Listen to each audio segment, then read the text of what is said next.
Check, check, check. Check. Check. All right. Good morning, ladies and gentlemen. John Sands here with Don Gowerlich, getting ready for day 2 of games of the High School Baseball Coaches Association All-Star Series. Metro North All-Stars, Metro West All-Stars coming up. Then we'll have one more pool game.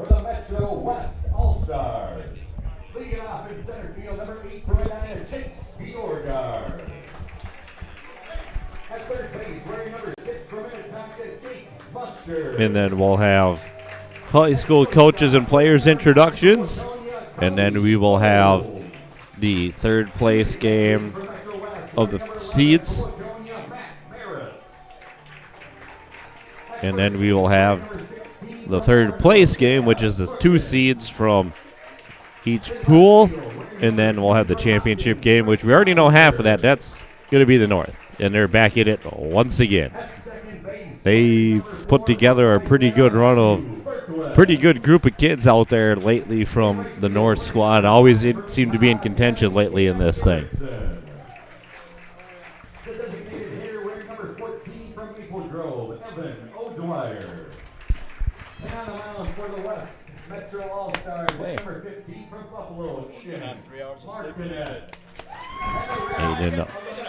Aiden Markinek going to be starting on the mound for the Metro West.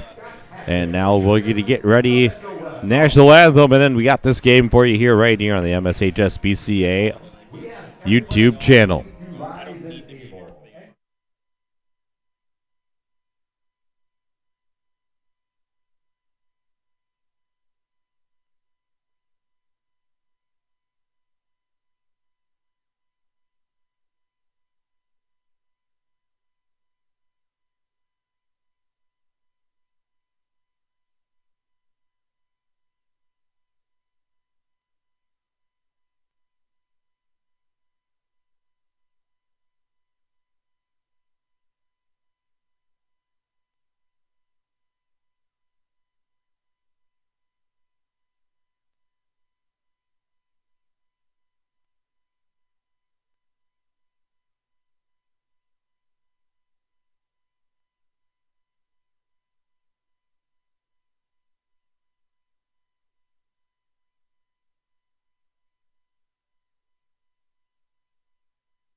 Welcome to our broadcast of the Metro West taking on the Metro North. My name is Don Gowerlich.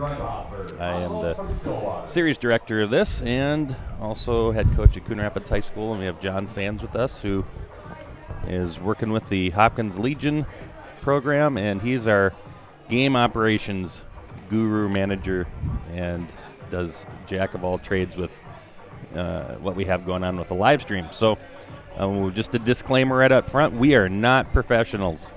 We are not. We'll do our very best to get names correct and do our very best to get the action described, but we are just bringing this live stream to you so we can offer something for those who can't make it to the park. Good crowd today at the ballpark, though. A lot of people out here for a 9 a.m. game, Metro West versus the Metro North. And Chaska Athletic Park looks beautiful as usual. And we will get started here in a matter of moments. All right, John, what do we know about the Metro West and the Metro North? Metro North 0-1 lost a 6-3 game to the North yesterday. And, I mean, they're going to be, that's mostly what Northwest Suburban, a lot of them. Mississippi 8, Northwest Suburban, a little bit of the Tri-Metro. And then obviously the Metro West made up of a lot of the Lake Conference. A And complete Lake Conference. Some of the, we talked about this yesterday with Rockford from out in Wright County. so was Geislinger and Delano out in Wright County. So And a little bit of the Metro West Conference. So, but we are about ready to play ball. It is 9:06 start time. A little bit later, but we'll see if we can make it up with flight time. All right, Kelvin Coppersmith is the leadoff hitter. 907, 67 degrees. Okay, 9:07, 67 degrees. I disagree. I think it was 9:06, but we're going to let that go.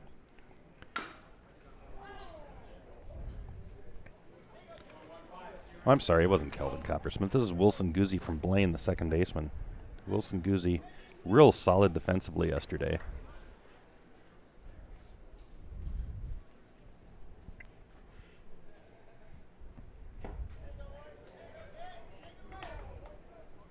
I mean, I saw Aiden pitch a few times this high school season. From Buffalo? Yeah, with the Lake Conference He's a solid Network. rip And up the middle towards the right center gap, and Guzzi's on with a single.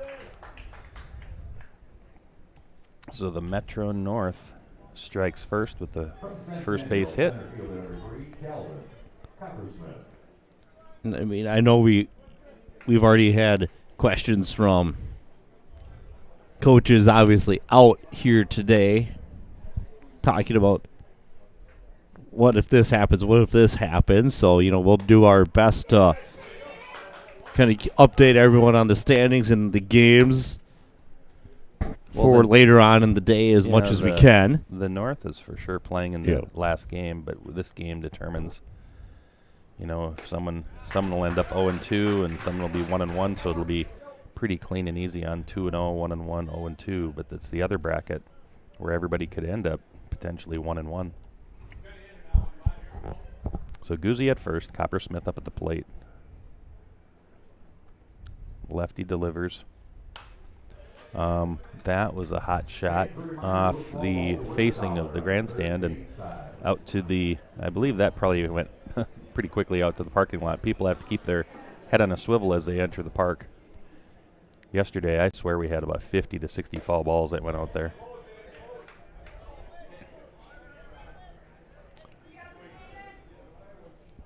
So Aiden Martinet from Buffalo.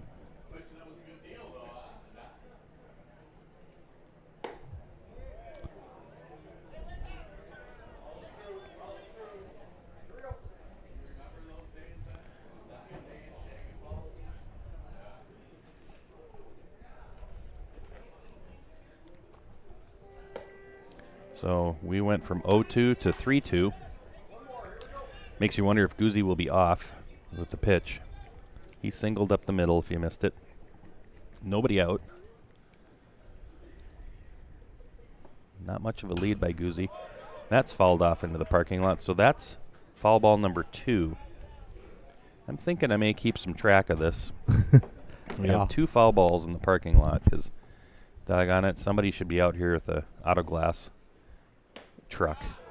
Well, Coppersmith thought he had ball 4 and thought that pitch was on the outside corner. He ends up getting rung up on a strikeout. One of those 50-50 kind of calls there. And I could understand where Coppersmith might think that he had ball 4 going, but at the same time, the way the lefties fastball tails, it might have caught a little bit of the plate. So I'd have to tap the helmet and see what ABS has to say on that. Here's Trushinsky from Elk River. Yesterday he was hitting 5th. Today he's hitting 3rd. Probably about where he's used to probably hitting that 2 through 4 spot in their high school lineup. A lot of these guys. Yep. That's a solid shot down the right field line. That's going to be extra bases down in the corner as Trushinsky rounds and digs for second, and Guzzi's being waved to the plate. And that throw is late. Guzzi scores. The Metro North is on the board. Your Metro North is up 1-0 with 1 out. Nice double there right down the line. Yeah. He went, I don't even know if he went with the pitch as much as he kind of caught the pitch on the bat and with his barrel aimed towards the line. Is one of those, he didn't quite catch up to the pitch. He just got enough of the barrel out there to scoot it down and shoot it down the right field line. So that's a double for Trushenski. He's at second base, not much of a lead there. Martinet steps off to reset. We have a 1-0 game right now. That'll bring up Asen from Park Center, Columbia Heights, Maranatha, all the other communities there. That wild pitch brings Trushenski to third. And so there is one down, runner on third. And Coach Brinkley is giving Trushenski some information here.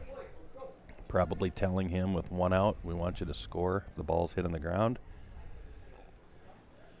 You know, the usual reminders coaches give, tag on a fly, that kind of thing. Read it low in the dirt. Yep. That ball's on the ground, gets past the pitcher to the second baseman, and it's bobbled. That is an error by the second baseman. Definitely an error. So Asen's on first base. No RBI, but he brings the run in. And that'll bring up 3 straight Anoka hitters. Jagger, then Nedland, then Nedved. E4.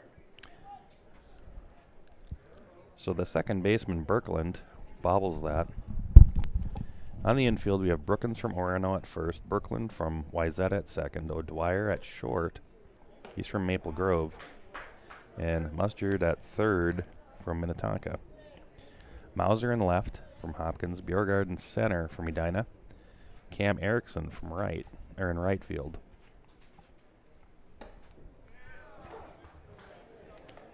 And Cam is from Minnehaha Academy. Behind the plate, Matt Miras from Waconia, who threw 4 innings yesterday and took the tough loss. He was just cruising. He literally had the game down to 1 strike. And just a tapper that was bobbled, and then 1 run came in as the coach was waving the runner from second all the way around, and then kind of a controversial ending to that game with what Metro West felt was a missed call. Geislinger throwing it across the diamond to first base. They thought they had the runner by a half step, but the call was safe as another runner was rounding third and about to score. So the shocked Metro West team is wondering how they lost that game as the runners rounding third and scoring right in front of them. And that strikeout, Logan Jagger strikes out with the backwards K looking. 2 outs. That'll bring up Carson Nedlin, the designated hitter. That fastball is just off the plate. So Trushenski scored from third on the Asen error, or Asen hit the second base that was bobbled. So it's 2-0 now. And then Jagger struck out. Nedland is up. He's the 6th hitter for Metro North.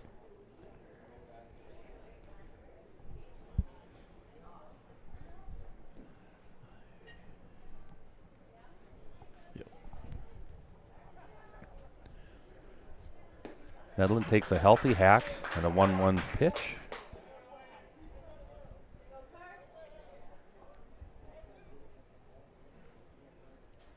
Nedland, a lefty.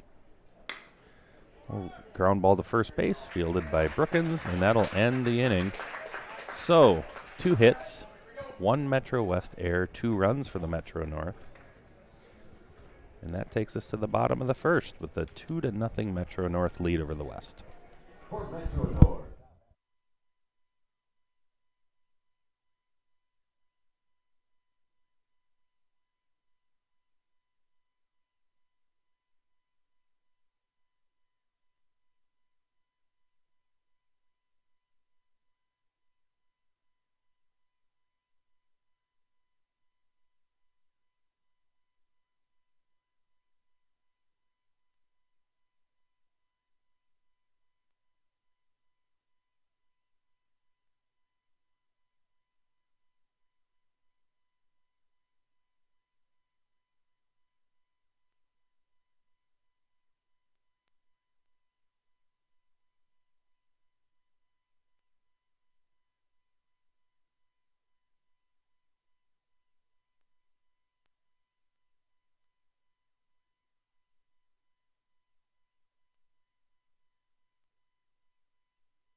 All right, welcome back, everybody.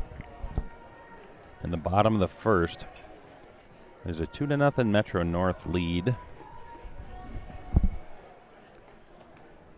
We will get you set with Bjorgard leading off in center. Mustard at third base for Minnetonka, hitting second. Cully Ohm at shortstop, hitting third. Matt Miras from Waconia, the catcher, hitting fourth. The first baseman, Chaz Brookins from Orono, hitting fifth. Frank Mauser from Hopkins, hitting sixth in left field. And Matthew Birkeland at second base, hitting seventh. Hitting eighth, Minnehaha Academy's right fielder, Cam Erickson. Evan O'Dwyer, it says DHing here, but he's playing short. I think we had a late change on that one, so that would probably mean that since he's playing short, Kalioma's DHing. Is that what we have, John? Well, we'll just maybe go with one of them is DHing, one of them's playing short. Maybe they alternate them just for fun. All right, first pitch has popped up over by my car. That's another foul ball. We're up to 3. That, I heard a ooh, so that means maybe somebody's car got hit. Fingers crossed, eyes crossed that it's not mine. You're got a really good baseball guy, even a really good hockey guy as well. Yeah, I just wish he would hit it the other way. Because this is getting a little bit annoying, Chase. But anyway, Joe Ackerman on the mound from Holy Angels is making Bjorgard foul him off to the left side over the grandstand. That fastball was wasted up and away. I think Wemby could have hit that one, possibly. But he's probably busy relaxing on an island somewhere after the NBA Finals. But yes. I mean, I'd rather be doing that right now, too. Relaxing on an island. No, you'd rather be here. You want to be coaching your Hopkins Flyers team. What are you talking True. about? All right, that ball is high. Not by much, though. 2-2 count to Chase Bjorgard from Edina. Left-handed hitter. Center fielder today. Boy, we're at 0-2. Now quickly have gone to a full count.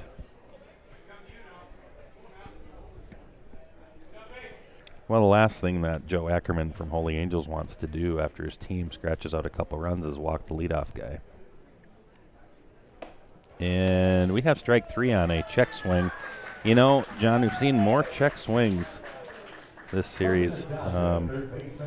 And just most of these pitchers are so good at hitting corners, hitting spots. And a hitter might think, all right, I'm going after this pitch. But then it's like, late break, late tail on the ball. Maybe not. And get indecisive at the last second.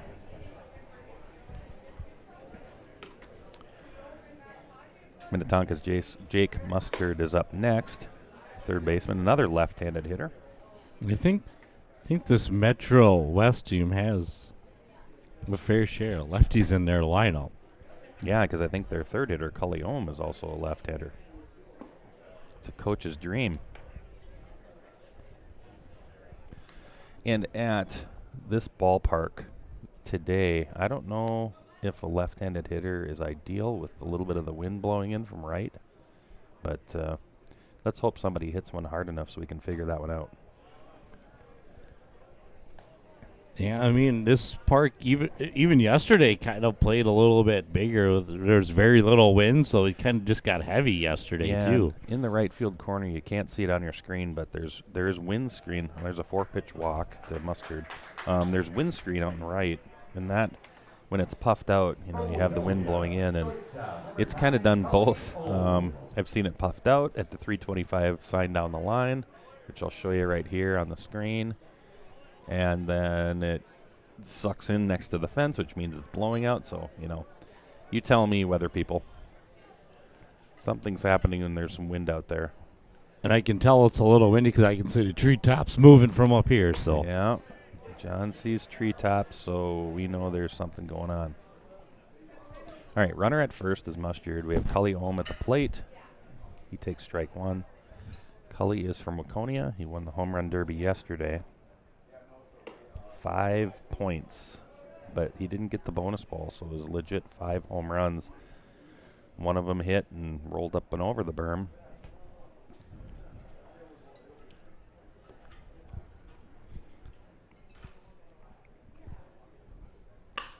There's a ball that's oh no, the center fielder just took a dive. Center fielder took one step towards the ball, and it looked like he went down like it was deer hunting season, but the right fielder came in and made the catch. I don't mean to be laughing, but I'm laughing. So that was Coppersmith in center, who took a spill, and then Trushinsky came in and said, "Hey, I got it. Don't you just keep laying down. We're good." So all right, so that'll be an F9. And love the idea that Coppersmith thinks he can get to that ball, but that would have been about a Adrian Peterson 70-yard touchdown run to get there, whereas Trushinsky just had to go, 25, 30 yards in, and he's looking over at Coppersmith to make sure he's okay, and I think I saw him kind of chuckle a little bit. Coppersmith checking his shoes out in the center. So one thing that happens here in Chaska Athletic is Dale Welter. There's another foul ball, John. Dale Welter will get out here early. I don't know, 6 o'clock, 6:30, and he'll mow the infield. And it's not for the purposes of necessarily mowing, but you get dew overnight. The field gets wet, so a healthy lead at first base for Mustard. He's off. Yep, there he goes. Catcher has pretty much no shot. Mustard takes second pretty easily. Stole that off the pitcher, but Dale Welter gets out here pretty early and mows the infield, and then mows around the kind of the halo area of home plate, just to get the wetness out of the grass and allow it to evaporate a little quicker, and it makes a difference, except for in the outfield where Dale did not mow in the outfield. So there was young Calvin Coppersmith taking a dive. All right, we got a fly ball to deep right field. That ball's hit pretty well, but not deep enough, and camped underneath it is the right fielder, Trushinsky, to end the inning for the Metro West. So 4 hitters, 1 walk, 1 left on base, no hits. After a complete inning, the score is 2-0.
All right, everybody, welcome back.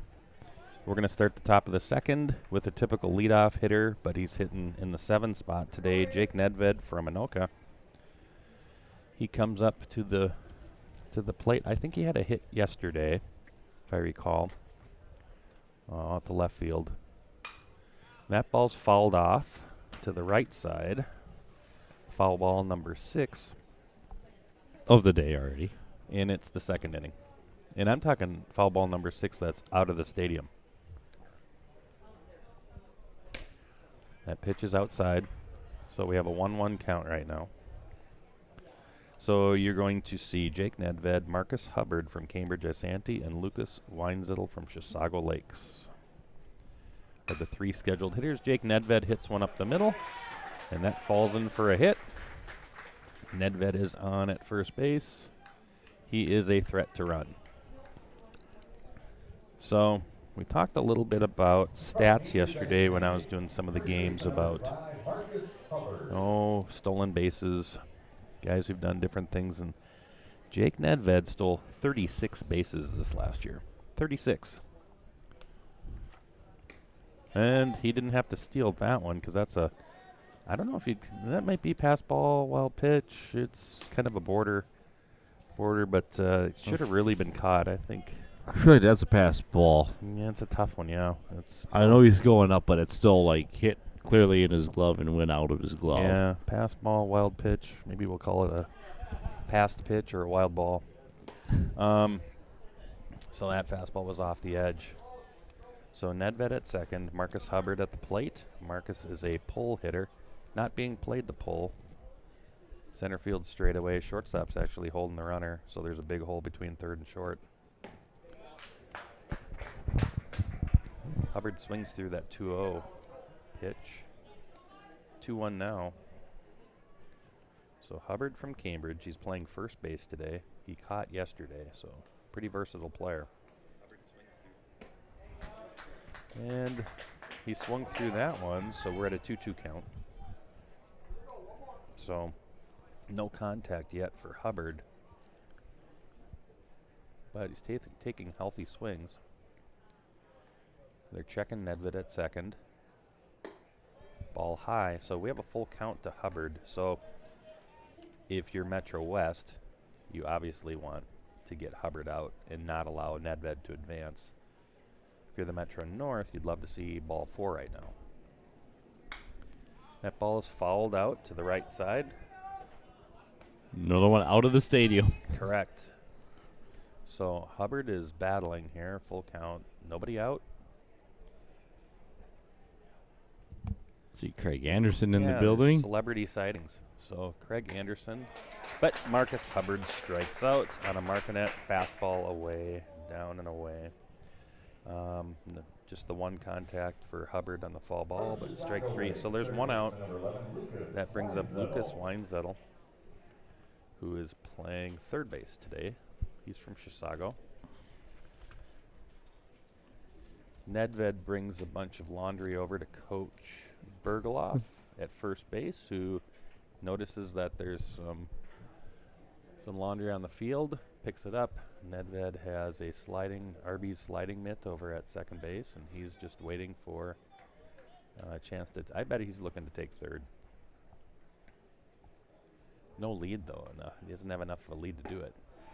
So Martinet's now found that outside corner. He is gonna, if he, and he has that ability, he's gonna look to just pound that outside corner between the opposing batter's box stripe and the edge of the plate. And there goes Nedved to third base. The throw, not in time. He's safe. So that's a stolen base for Nedved. So he got on with a hit. Pass ball / wild pitch gets him to second. He steals, and he's at third base with one out. So if you're Metro North, that's what you were looking for, is to move him up. Corners for the Metro West are up. The middle infield's back. Nedved's at third base. And the hitter, Lucas Weinzettel, has a chance to drive him in, get his first RBI of the day. And another foul ball, but it's not out of the stadium. At least that one stayed in. The chicken wire up top made it stick around. And some little kid saying, I want $1, I want $1. There is a dude over by the baseballs sitting down that gives $1 away for every foul ball you bring over to him. So if you're a retiree on a fixed income, you're a little kid who's looking for some freezies, you are a middle-aged person looking for extra money to put into the stock market or buy futures, you can do that one foul ball at a time. All right, that ground ball's hit to short. That's going to score the run. Nedved from third, thrown over to first, and Weinzettel has an RBI on his 6-3 putout. Nedved scores the Metro North 3, the Metro West 0. So the winner of this game cannot play in the championship game, but the winner of this game can have a little bit of a break until later in the day. Just a little bit longer of a break with The loser of this game will play our third game of the day.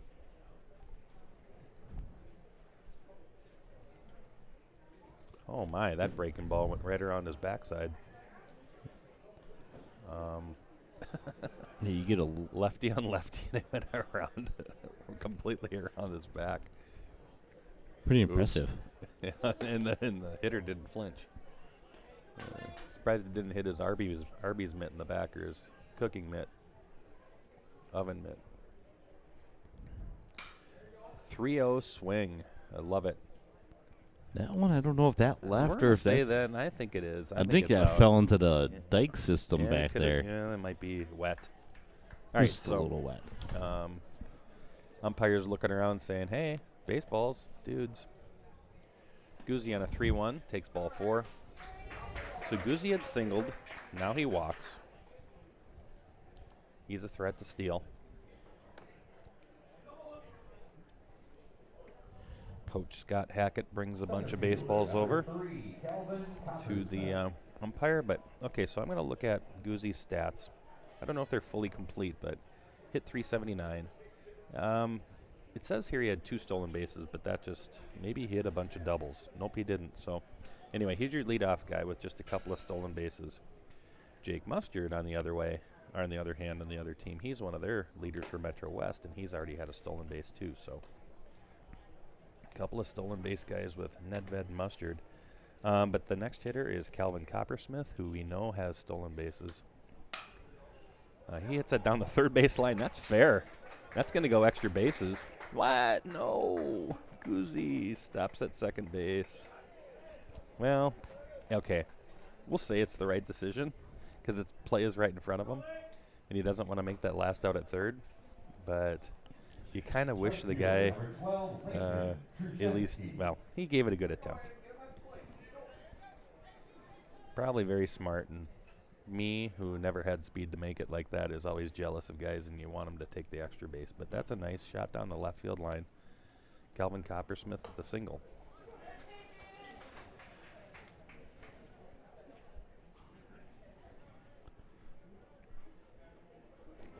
That brings up Lincoln Trushinsky, who doubled last time, the right field. Martinet finds that outside corner again, so he's hit that a couple times.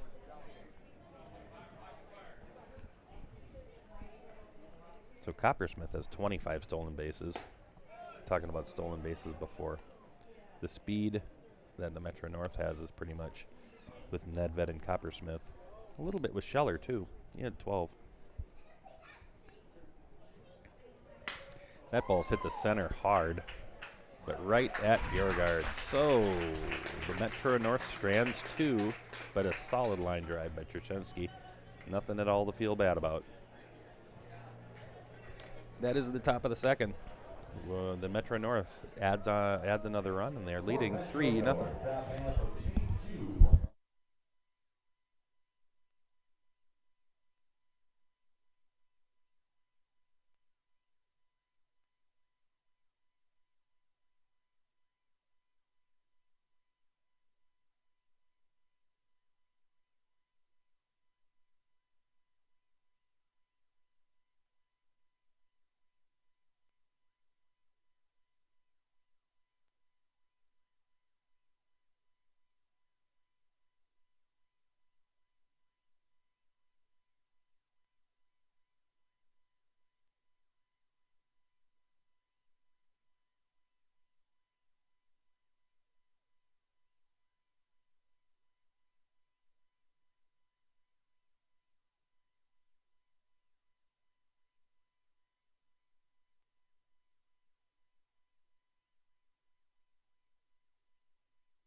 All right, welcome back. It's Metro West scoring time here. They went down 1, 2, 3, 4 in the last inning with a walk mixed in. 5, 6, 7 hitters are up. Chaz Brookins from Orono leads, and he takes strike one. Curveball from Holy Angels is Joe Ackerman. So it'll be Brookins, Mauser, and Birkland, your scheduled hitters. That outside corner is hit again and fouled off. So Brookins is down 0-2, and the Metro West is down 3-0.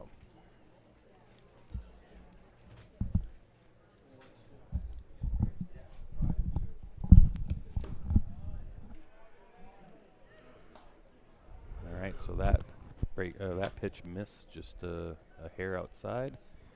Jagger behind the plate sets up. He's setting up outside again, right on that corner. Ball's down, center cut, but down. Fouled out. I don't know. I think that one left Parking the lot. stadium. It sure did, John. All right, so when we hit milestone fouls, I'll let you know. We're in the second inning. Kind of a slow-moving game here. That one's tapped on the third baseline, and Weinzettel picks it up and throws it back to his pitcher. All right, so if you're joining us from wherever you're joining us, we appreciate that you're here. We've had a couple thousand viewers throughout the weekend. A lot of people checking out the live stream, which we appreciate. There's strike three, and Jagger's going to throw it to the outside to get that runner, and throws it away. He almost blew that play, folks, but great play by the first baseman, Hubbard, who's not blessed with a ton of height, but he uses athletic ability to make the catch and make the tag on the runner. So Brookins is out with a strikeout and catcher throw to first on an off-speed pitch. Frank Mauser from Hopkins is up. John, I think it's safe to say that you know a lot about Frank Mauser. Yes. Yeah, he's kind of can play multiple positions. They got him in left field today. He plays a lot of third base for us. But you got Mustard there from Minnetonka, who's also a pretty solid athlete as well. So Healthy swing by Mauser there. Follows it down the first baseline. Coach Scott Hackett goes over to pick that up. You have Coach Cody Hallahan from Rockford over at third base. So Rockford and Eden Prairie represented in the coaching boxes. Who I actually know Cody from his dad. You know Cody's dad? Yep. When he worked at Holy Family when I was there. Oh, off-speed pitch there. Gets Mauser swinging. And Cody was at Klinkle Silver Lake at the time. Glencoe Went to Silver school. Lake? Yeah. I wonder if he played for Coach Schwartz. Yes. Because I asked him that yesterday. And he said yes? Yep. Now, that pitch was up, supposedly, but it looked pretty good. I think Mauser got away with one. He might have done the old John Sands, I'm going to duck out of this one and let it be high move. Oh, that ball's a healthy shot to center field, but Coppersmith is under it with his feet right there. No slippage that time. We have an F8. Must be drying out a little bit in the outfield. And with 2 outs, that'll bring up Matthew Birkland. Wyzetta's Matthew Birkland.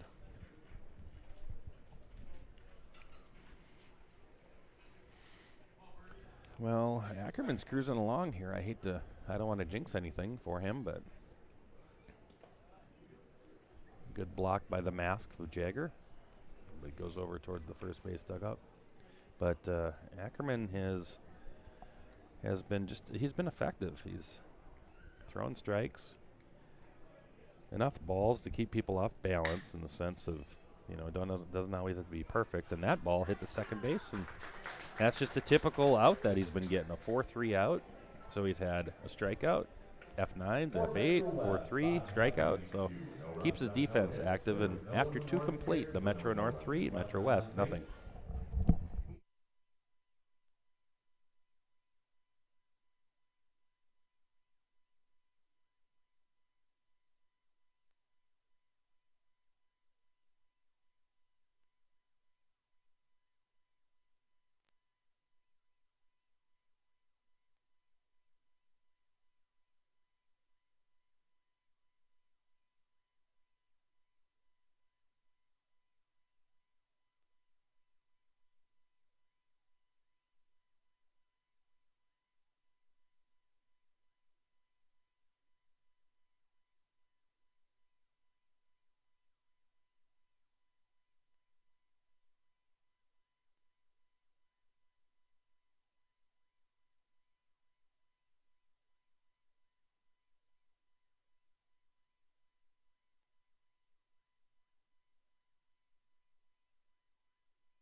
Hey, everybody, welcome back. It is Asen, Jagger, Nedland. Those are your 3 scheduled hitters for this top of the 3rd. You know, that was a pretty nice breaking ball from the lefty right there, Aiden Markinet. I'm just, he had Asen fooled. And it could have been called a strike. That one was. Sure, that was real good, and this lefty, Markinet, solid. You have a catcher that's going to be a senior that's been looked at by I don't know how many Division I schools. Is he still going to the Gophers still, or is he uncommitted now? Don't know. That's a good question. I know last year he was committed to the Gophers. Mm-hmm. That's Tyson Moore. Yeah, we saw him firsthand this year. He's solid and legit. He is a prospect, and he's built. He's put together. All right, so Asen fouls that one off, full count.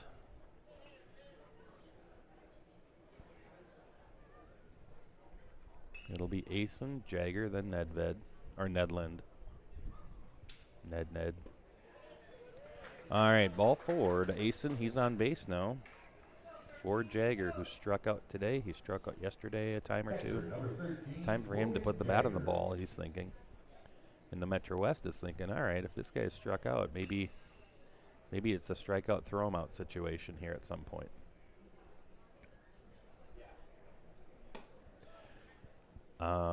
Sorry, John, I don't know where that fastball missed, but it was apparently outside. So, I would say outside. I wouldn't give him low or high there. I would say it had to be outside. And there's 2-0. Markinet's done a great job of just kind of, like I say, working between the edge of the plate and that white line that gives you the other batter's box. It's about a 3-inch little tunnel there. That he's been pretty consistent there. If the Metro North goes with the pitch, they have a chance, like Trushinsky did earlier, to shoot that thing down the line. But we'll have to see if Jagger's able to do that. Well, that fastball was center cut. And, John, I want to let you know we have hit foul ball number 10 out of the stadium, and it's the top of the 3rd inning. Foul ball number 10, brought to you by, take your pick, Zephyr Hats, Cambria, Quartz Countertops, and Granite. It could, there's another foul ball, John. We are at, I'm not going to say it. I'll wait till the next milestone, foul ball. So Jagger's responsible for 2 of them. For those of you who are watching, for those of you who are listening online, we counted a number. Oh, there's another fantastic changeup from Markinet that gets Jagger swinging for 1 out. But a lot of foul balls yesterday, so today's the day we're keeping track of it. The lefty, Carson Nedland, comes up. In center field, Bjorgard didn't move at all from Jagger to Nedland. That ball goes over the top of Nedland. That was a test of his back. He apparently isn't able to pitch today because he has a muscle pull on his back, but you think that pitch would test the back, and it did. Nedland stays in for a healthy swing. Strike 1. You sometimes, too, just swinging can hurt that back a little bit, too, and he seems to be taking some healthy cuts. Yeah, not afraid of that. Right fielder is is pretty much standard depth and right, and nobody move back, move in, or anything on Nedland. He has a runner at first. There's 1 out, 2-2 count. He's swung and missed at 2 pitches here. Oh, hey, we got a Fernando Mendoza sighting down there, John, by the first base dugout. Oh, I yeah? didn't know Fernando Mendoza was here. Carson Nedland can take a peek at him as he walks back to the dugout here with the strikeout. Number 15 of the Vegas Raiders, right? Yep. He's wearing a Metro West hat, souvenir hat. Let me see if I can get a camera on this. Right there next to the dugout in black. Fernando Mendoza, everybody. I'm waiting to see Domingo Ayala show up. You want Domingo Ayala? Oh, that's a nice shot to center. Base hit for Nedved. He has his 2nd base hit of the day. Ahead of him on base is Asen. So a 2-out hit by Nedved. He's 2 for 2. And that'll bring up the first base hero in the previous inning who almost had a ball saved a ball going down the right field line from a Jagger throw, but Marcus Hubbard from Cambridge Isanti. Looking at Coach Bergloff at first base, he needs a basket over there for everything he's holding on to. Yeah, all He the has safety leg equipment guards, now. arm guards, elbow guards, retainers. He has Batting gloves probably in there. Especially if they put that sliding mitt on. waffle iron. He has suitcase. He's holding a lot of stuff. I want to turn his shirt into a basket. There's an ugly finder down the first base line, they call him. Marcus Hubbard hits it off the little fence in front of the dugout. The grandstand's filling up pretty good here, folks. Come on down to Chaska if you want to watch some good baseball. First game now. We have a game after this, a little bit after 11.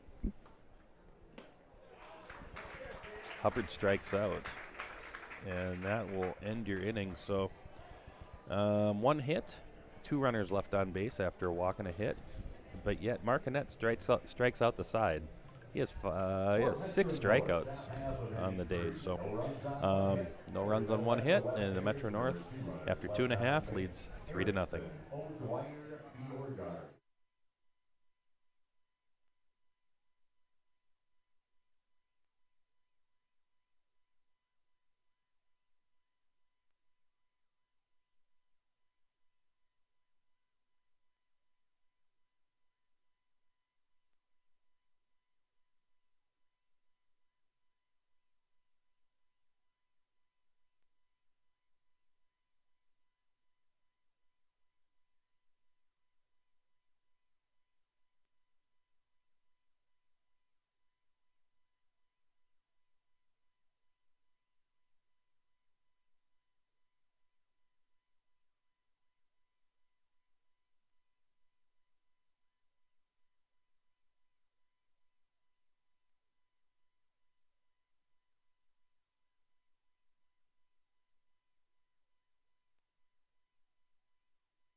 All right, John, you ready for the bottom of the third?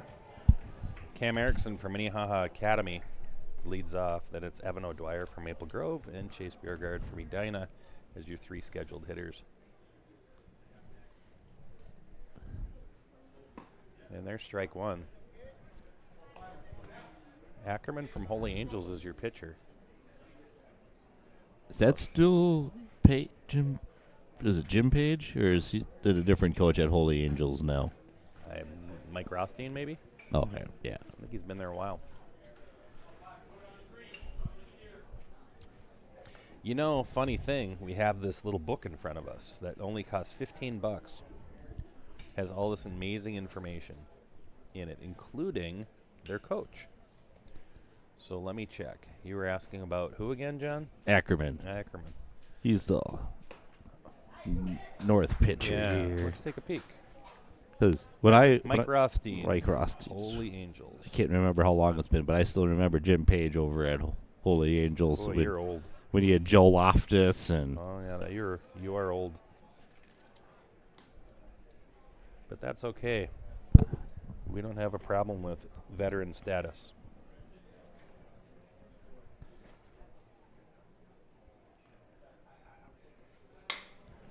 The ground ball to third. Weinzettel steps on third to get a little traction. Jog down to first, and he's out at 1. Hubbard with the catch. So Cam Erickson's been retired on a 5-3 put out. And that'll bring up the number 9 hitter, Evan O'Dwyer, who pitched yesterday for the Metro West. O'Dwyer started yesterday, didn't he? Oh. I thought he started, and it was Miras who came in relief. and should have been able to hold it down, and then we had the one strike away controversy. Take a look here.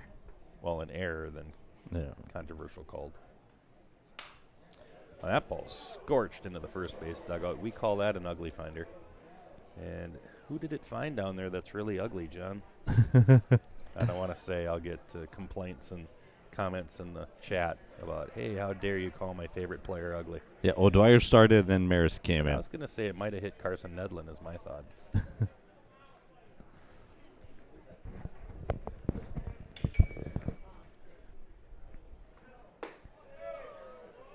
All right, so we have a 2-1 count to Evan O'Dwyer. Got a good story about chasing Bjorgard when he comes up here in his baseball. Can't wait to hear it.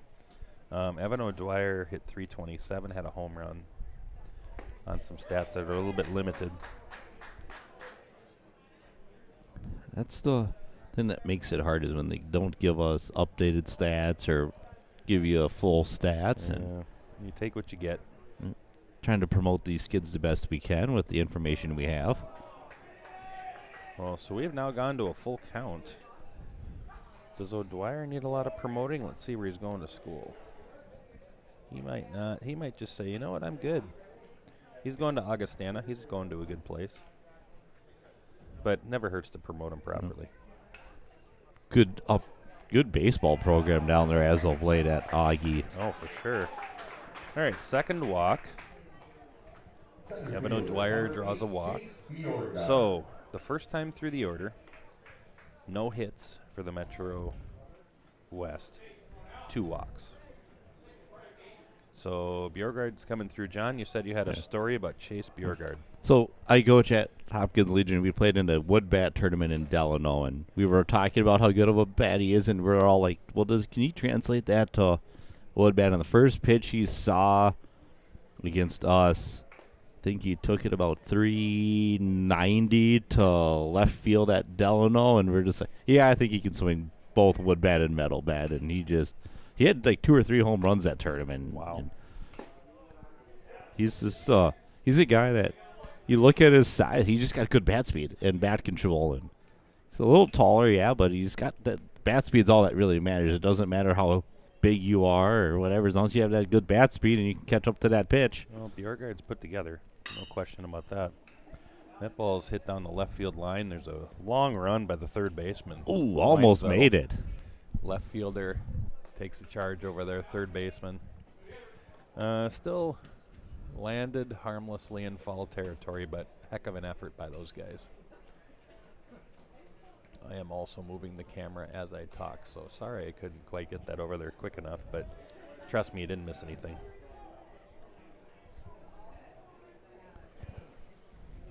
So if you're watching us on our YouTube live stream, we appreciate you being here. Metro West has a runner on first, and Bjorgard's up with a pass ball by Jagger. That has to be a pass ball. Yes. That was not wild at all. That was a oops, I just got crossed up, kind of pops out of the mitt. So the runner goes down to second base. There's a 2-2 count with 1 down.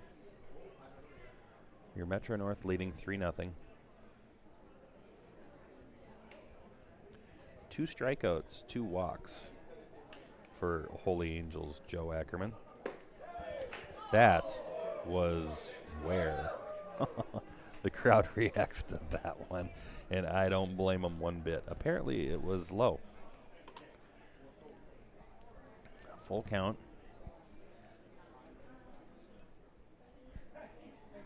And that is definitely low. So Bjorgard works a walk.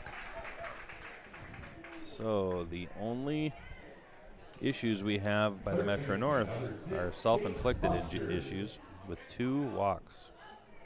There's 1 out because Cam Erickson went 5-3 on his ground ball.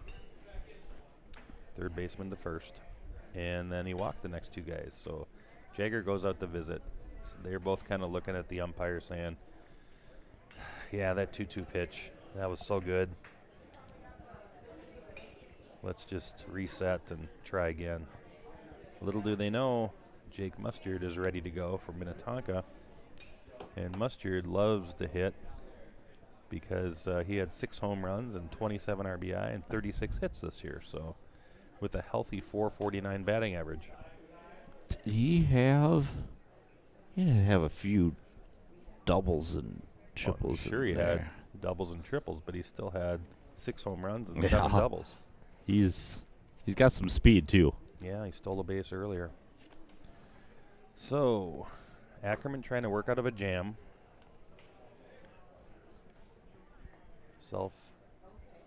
Self-injured, self-induced.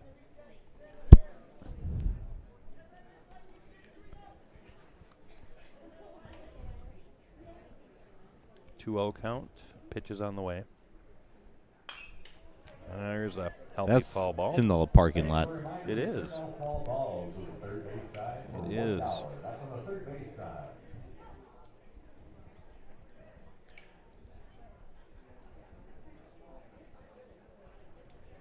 So if you're looking to figure out what's going on stat-wise or follow the game online because you can't quite check it out on your computer or whatnot, can't see it, you're doing other things.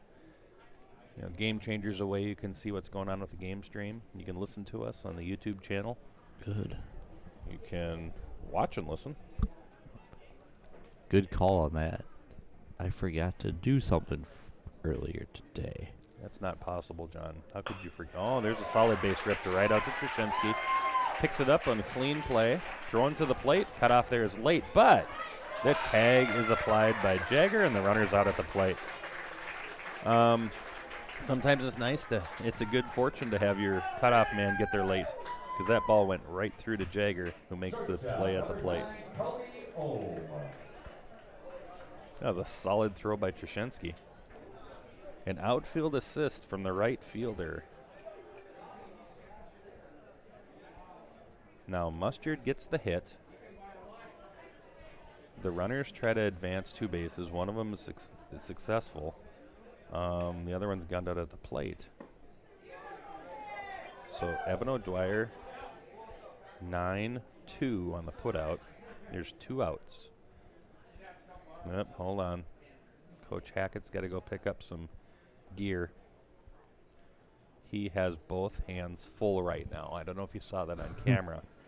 He has 3 leg guards, 1 elbow guard, 2 neck guards, a shoulder guard, couple invisible helmets. Oh, that's a check swing that's got to be called a strike. How does neck? Them? They were appealing, and okay, it apparently was not a strike. Sorry about the editorializing, folks, but I'll tell you, I saw the bat go through. That's just me. They never ask me for my opinion.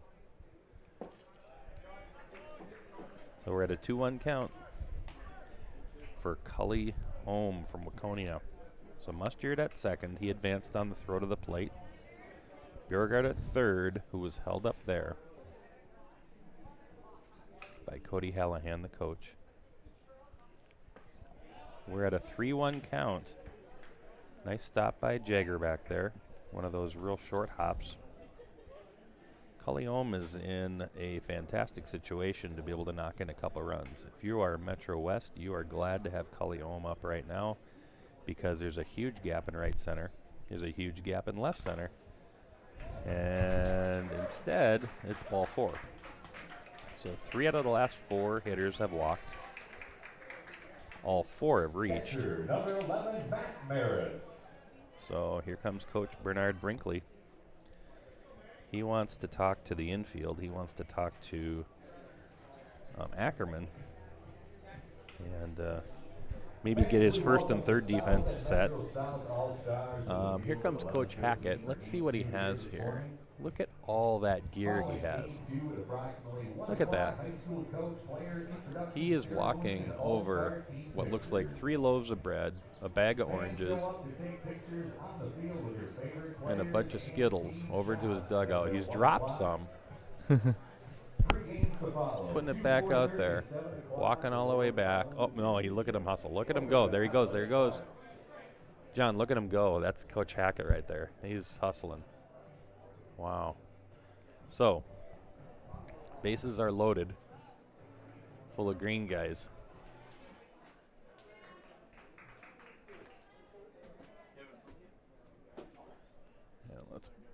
extend this out here a little bit so you can see it better.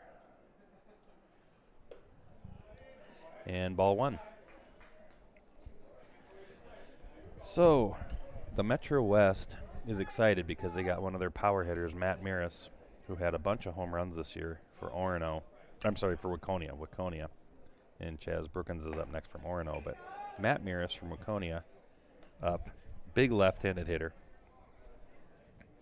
4 lefties in a row. Talk about stacked lineup. Powerful hitters. And Maris is now in 1-2. That trip by Coach Brinkley seemed to have settled down Ackerman a little bit. Again, we have another Fernando Mendoza sighting down here walking by the backstop area. You'd have thought, well, I mean, NFL training camp is, what, about a month away? So Mendoza could be out here at the All-Star Series. That's possible. Down in the right field corner, you have teams starting to warm up for their game. Metro South and the South, both hitting in the cage. That ball's hit right to Marcus Hubbard, who makes a fantastic stop. Game-saving stop right there. That was hit very hard, and he got enough of his body in front of it. I think that has to do a little bit with his catching background. I wonder if he plays goalie. I wonder if he is on like a water polo team and has to do or World Cup action. There's soccer going on right now. I'm sorry, football.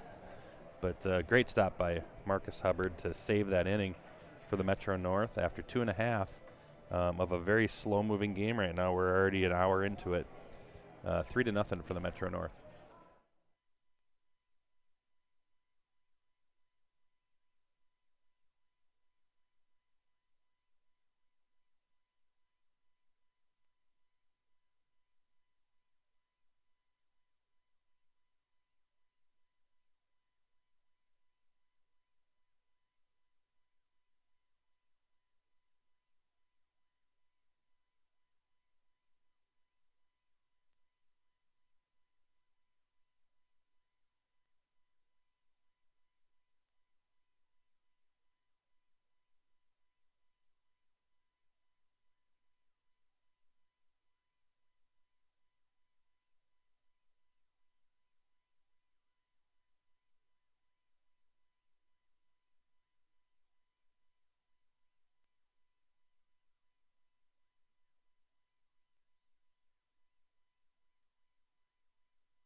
Hey, y'all, welcome back.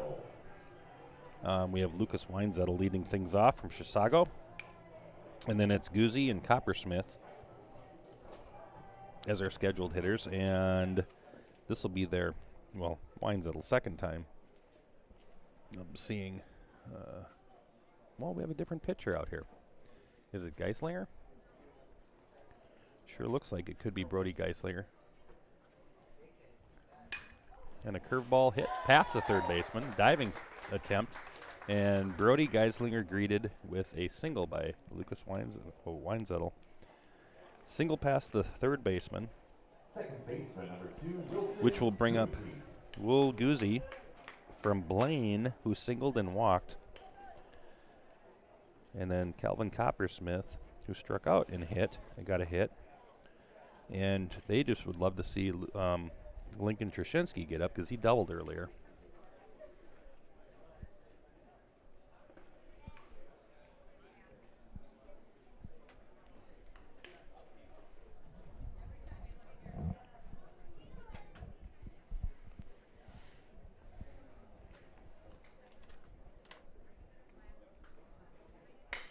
That ball's hit up the middle, second base. Takes it himself, throws over to first. A little late. Great effort, though. Great effort by Birkeland.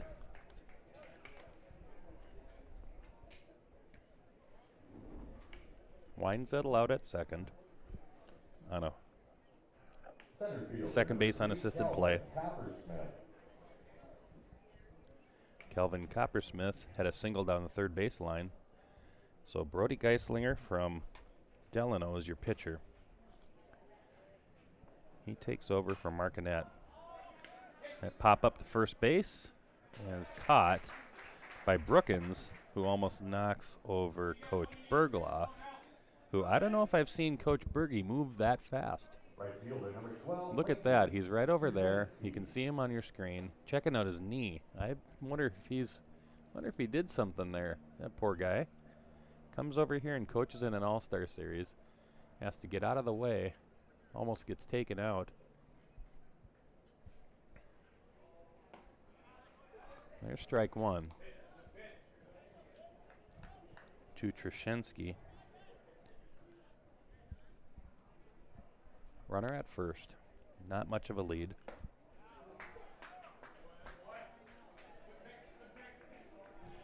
So Geislinger quickly ahead 0-2. We'll have to see if the runner gets a little bit bigger lead here. Not a lot of stolen bases for Guzzi. And that's strike three, and that ends that part of the threat. So 4 up, 3 down, 1 hit, 1 runner left on base for the Metro North. After 3.5, your score is still 3-0.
All right, so we have a new pitcher from Park Center, Columbia Heights, Adam Mason. Moves over from short. At shortstop, we bring in Hunter from St. Francis. Our scheduled hitters this inning could be a little different than what we had originally seen. We have Chaz Brookins, the first baseman, who struck out last at bat. And then it's not Frank Mauser next. It's number 13, Oliver Tainton from Maple Grove. And then Matthew Birkeland, who could very well be replaced as well. We'll have to just see. That looks like Van Tellier. Yeah, it could be. That's in your the guy. hole. That's your guy.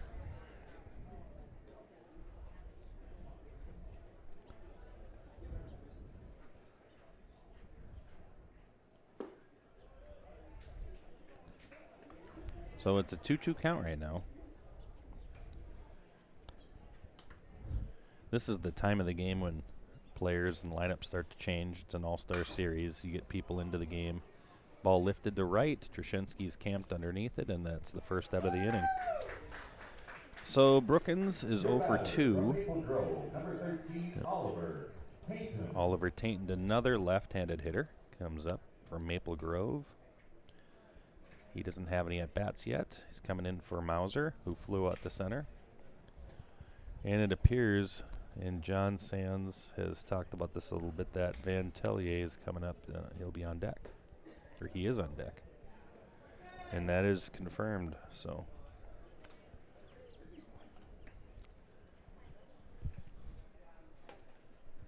Well, they're going to need Asen to get 4 innings worth of work here.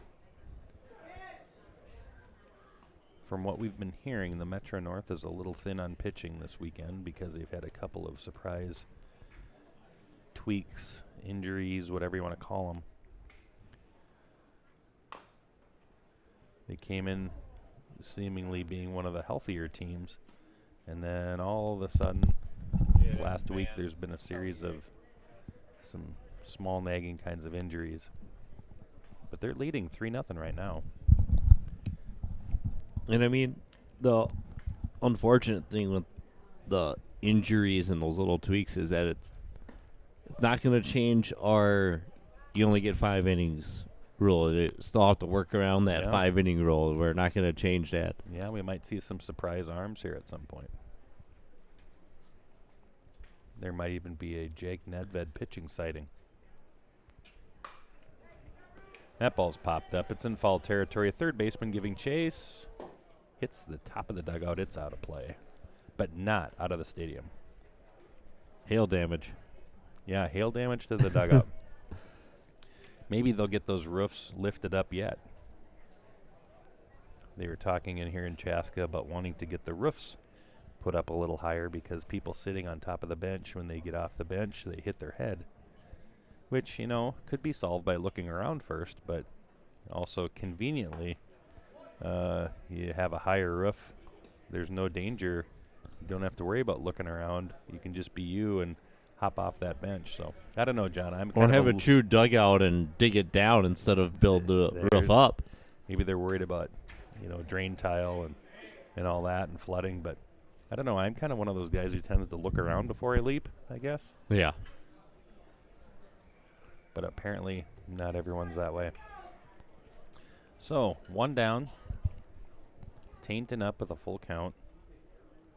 He's fouled off a couple. He's fouled off this one. So there's 3 foul balls. You talk about quality at bats. Good at bats for your team to help you when you need to rally. And Tainton's seeing his 8th pitch. You're going to let the left fielder get set here. Left fielder is now, or is Nedved. He's been in left field the whole game. And Asen walks him. Even better result when you work a count like that to draw the walk. Yeah, great at bat by Tainton. So by quality at bat, you want to find a way to get on base. You want to move runners over. You want to bring runners in. Whether you get on base, hitting the ball hard, line drive. If you make an out, you want it to be a quality out. You can walk. You can get hit by a pitch. You can get a hit. You can hit a ball hard, line drive style. Move a runner over with a sacrifice, score a runner with a sacrifice, RBI doubles, triples, home runs, those types of things. That's what you want in your hitters. Quality at bats. Statistically, they say if you get more than the other team or if you hit the magic number of 15, you should win. About 75% of the time that works out right. Asen threw a nice curveball. I don't know where that missed, John, but You too high, but I mean, the one thing that you talked about quality at bats. That's the one thing that Van's been doing well for our summer team is he works pitches, draws the pitch count up on these pitches. So he's good. He's good at that part. So we'll see if he can turn another one in after Tainton had one. Yeah, I mean it's a math problem. If you can get the pitcher to throw 6 to 8 pitches per guy, they're only going to get through the lineup once, maybe twice. That is a great pitch right there by Asen, the strikeout for Tellier. So Healthy swing. Yeah, he saw some pitches, and he fouled one off. So he did his best. I mean, it's just sometimes just the pitchers throw a little bit better pitch than what you have. We have a new hitter here, Easton Aarons, in for Cam Erickson, who grounded out to third. Hubbard's holding the runner, Tainton over at first base. I don't see that O'Dwyer is on deck. I think we have Storts ready to come in on deck. So 1-1 count, 2 down. Aaron's hit .427, 26 walks, 32 hits. So he's a guy who gets on base a lot.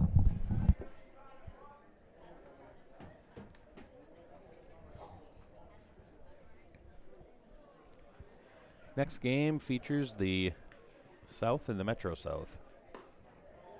And we'll eventually get to the game because, well, it's 10:20 right now. This game's crawling a little bit. It's only the 4th inning. And if it holds, we're going to be playing a full 7 because the Metro West is going to want to try to rally. Big, healthy lead at first base for Tainton. Strike is called on Aarons for a full count. 2 down. We had a fly out to right and a strikeout. Oh, he goes. Runner goes on a full count and ball 4.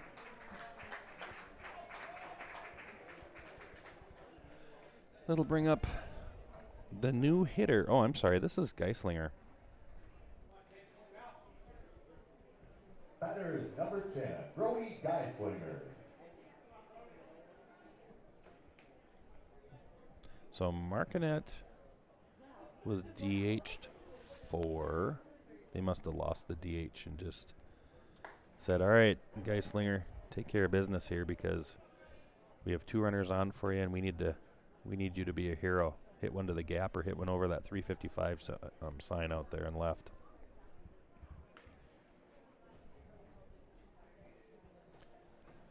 Which Geislinger can do. He has 4 home runs in the season, according to his most recent stats, and he hit .394.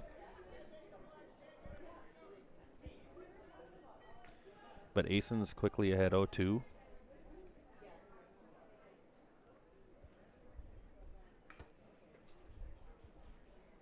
Runner takes off for third base. Ball hit up the middle. Shortstop slides over to his left. Kicks off the glove. The Metro West is getting on the board with the run. Runner moves up to third base.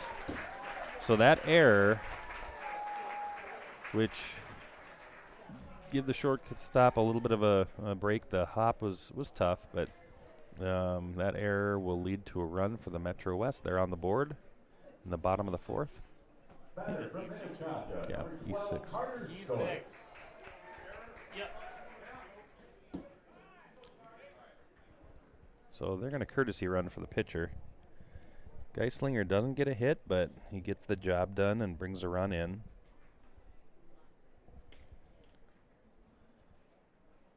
Puts the bat on the ball with 2 strikes. Bjorgard now running at first base. And the courtesy runner, Bjorgard, comes in as he's been replaced by Carter Storts. So Bjorgard's probably looking to get a stolen base here. He had struck out and walked on his at-bats, but Storts is new. There goes Bjorgard. And there's no throw. A look at third base. Nothing cooking here on the Metro North side of things.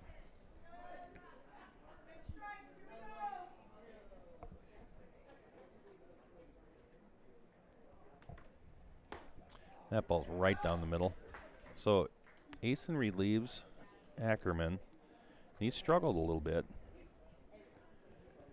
Couple walks.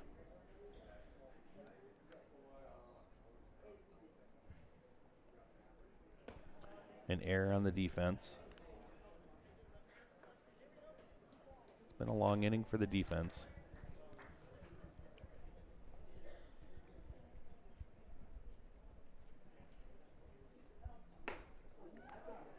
Asen got that outside corner. We've seen that corner called. We've seen that corner not called.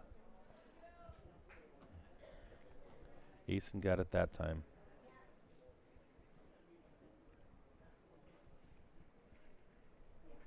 Jagger sets up outside. Breaking ball is strike 3. So Aiden does get Storts. Asen does get Storts on the breaking ball for a K. And we go to the 5th. So after 4 complete, the Metro North up 3-1 over the Metro West.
Welcome back, and Geislinger's pitch was just a bit outside.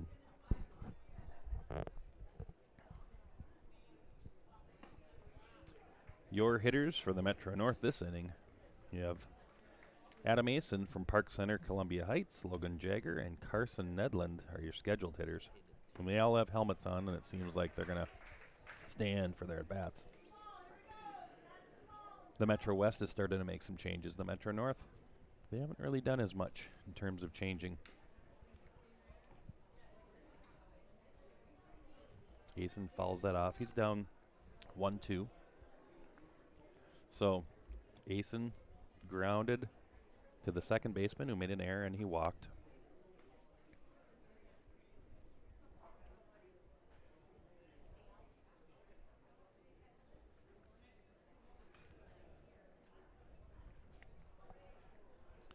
Sometime today we'll get to our second game. It features the South and the Metro South. South will be the home team.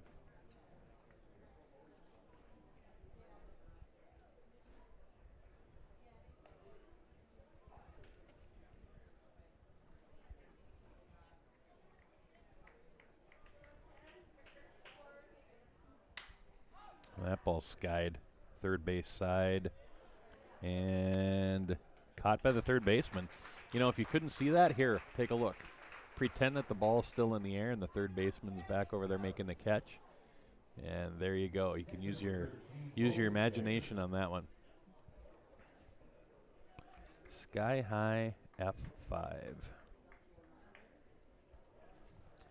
Logan Jagger is your next hitter. He's from Anoka. He is struck out looking and struck out swinging.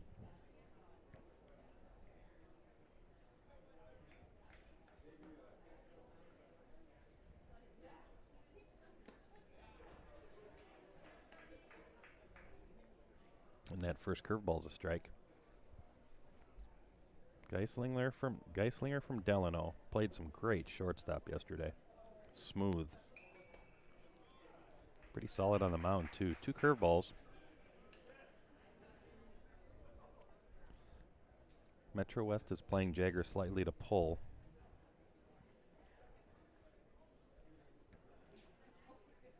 That fastball gets right by Jagger. So curveball, fastball. And that's Jagger's third strikeout as he goes back to the dugout pretty frustrated. Carson Nedland, who hit a ground ball to first base and struck out, is up. He's 0 for 2.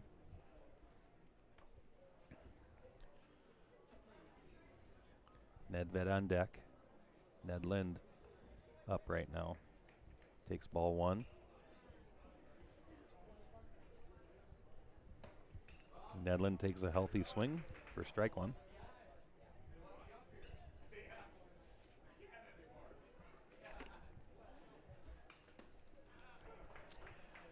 Curveball drops in for a strike, so Nedland finds himself behind. Geislinger works quick. 2-2 count. So even though the Metro North has a 3-1 lead, it just feels like momentum is shifting. Geislinger thought he had strike 3 right there. Half his team did too. It was center cut. That thing was down the middle. It just was deemed low. And ball 4. So Nedland works out a walk on 2 pitches that could have been called strikes. Never know, but in this case, he works a walk. And then by major league standards, you could say, hey, you look at a guy like Luis Arraez or other people, they all they would follow that pitch all over the catcher's mitt and then say, take the walk.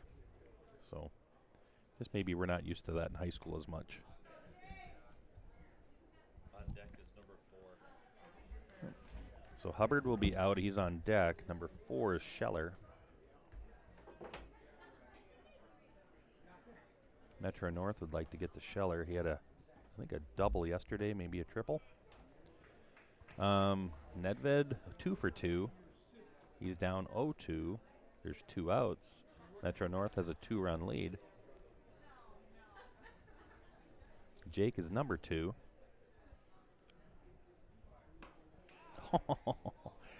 That fastball off the edge. I lied. Jake is not number 2. In high school, he's number 2. Here, he's number 1. All right, so we have a 1-2 count. And that fastball, strike 3. So Nedved goes down looking. He's 2 for 3 now. And that will change the lineup a little bit for the Metro North, with Scheller leading off next inning. But the Metro West will bring up Mustard, Culliome, and Matt Miras. And we will see you on the other side of this break. This year's Minnesota High School All-Star Series games are sponsored by Cambria. Family-owned, American-made, Minnesota-based, Cambria sets the ultimate standard in luxury natural court surfaces. Is proud to support youth athletics. Experience the Cambria difference for yourself at CambriaUSA.com.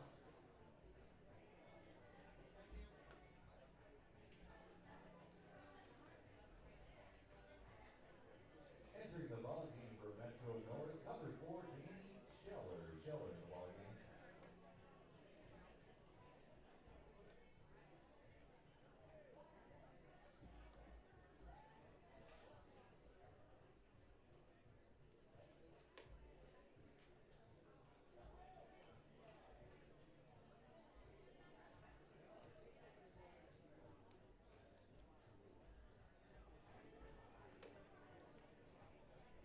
Leading off for Metro West, bottom half of inning 5. Third baseman number 6, Jake Mustard. Hey, everybody. Welcome to the bottom of the 5th inning. Jake Mustard is up from Minnetonka. Crowd starting to fill in around here. Folks getting some sun. They have a chance to sit on the outfield or third base, first base line bleachers, or they can sit in the grandstand.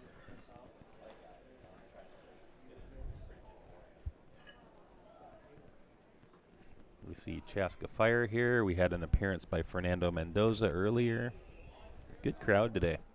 There's going to be a lot of people rolling in here soon with a lot of coaches and folks on different state coaching staffs for our annual coach player introductions that'll hopefully start in that 1 o'clock neighborhood.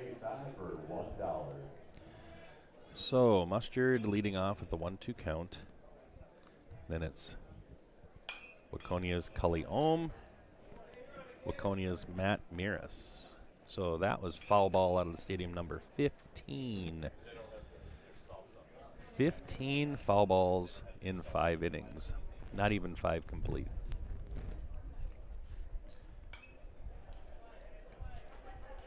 So that's $15 that, you know, you could put towards your retirement. You can invest in a Roth IRA. You could donate to a local homeless shelter. You could do all sorts of amazing things to just by coming out to a baseball game and gathering up some foul balls. You could impact a life.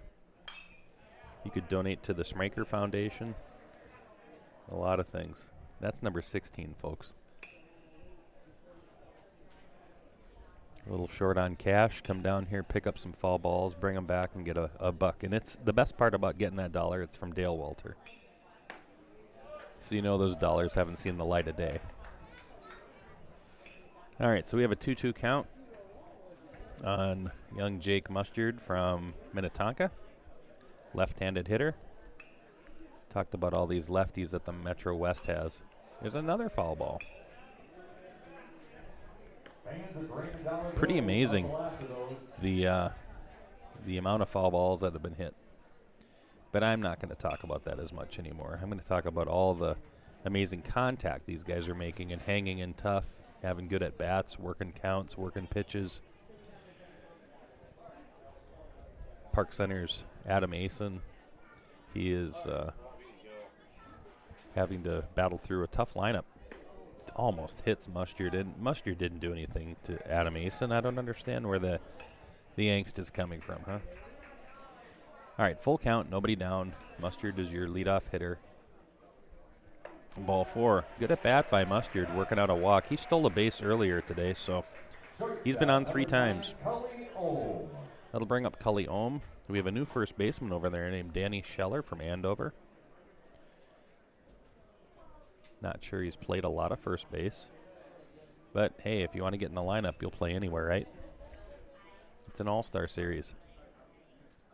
He looks like he knows what he's doing there, holding the runner on. Oh, there is a ball that gets by the catcher. Jagger having a tough day back there.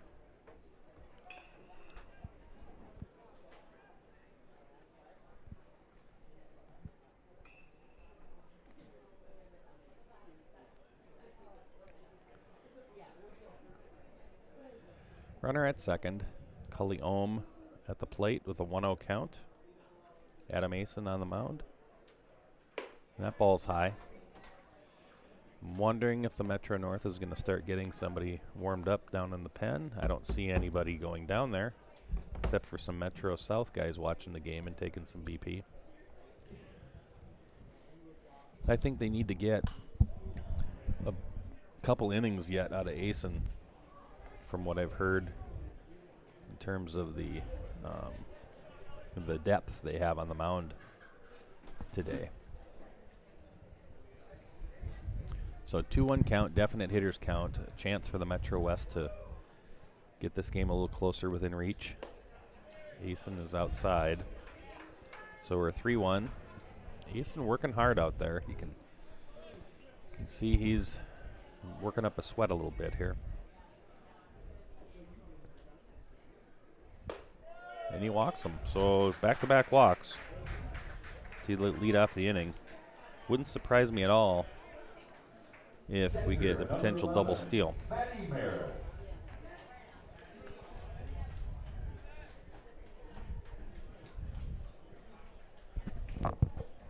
Hey, you got some speed out there to pull that off with those two runners, so. Well, these guys, it's like watching a young John Sands out on the bases, you know. If you were out there, John, you'd have stolen second and third a couple times. You might have even gone back to second so you could steal third again. Yep. So if you ever watch the Hopkins Flyers, they changed their name to the Flyers. They used to be the Turtles, but John got on that coaching staff, and they've become the Flyers.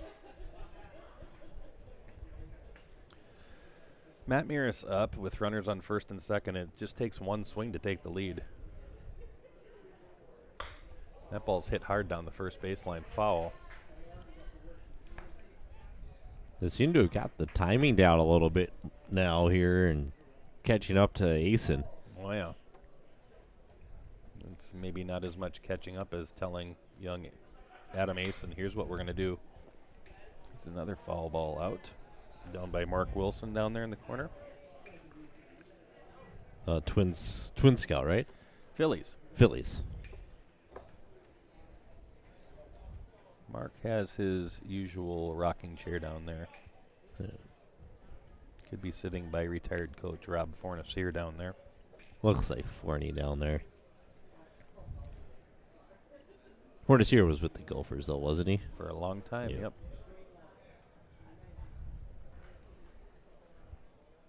0-2 count, delivery on the way.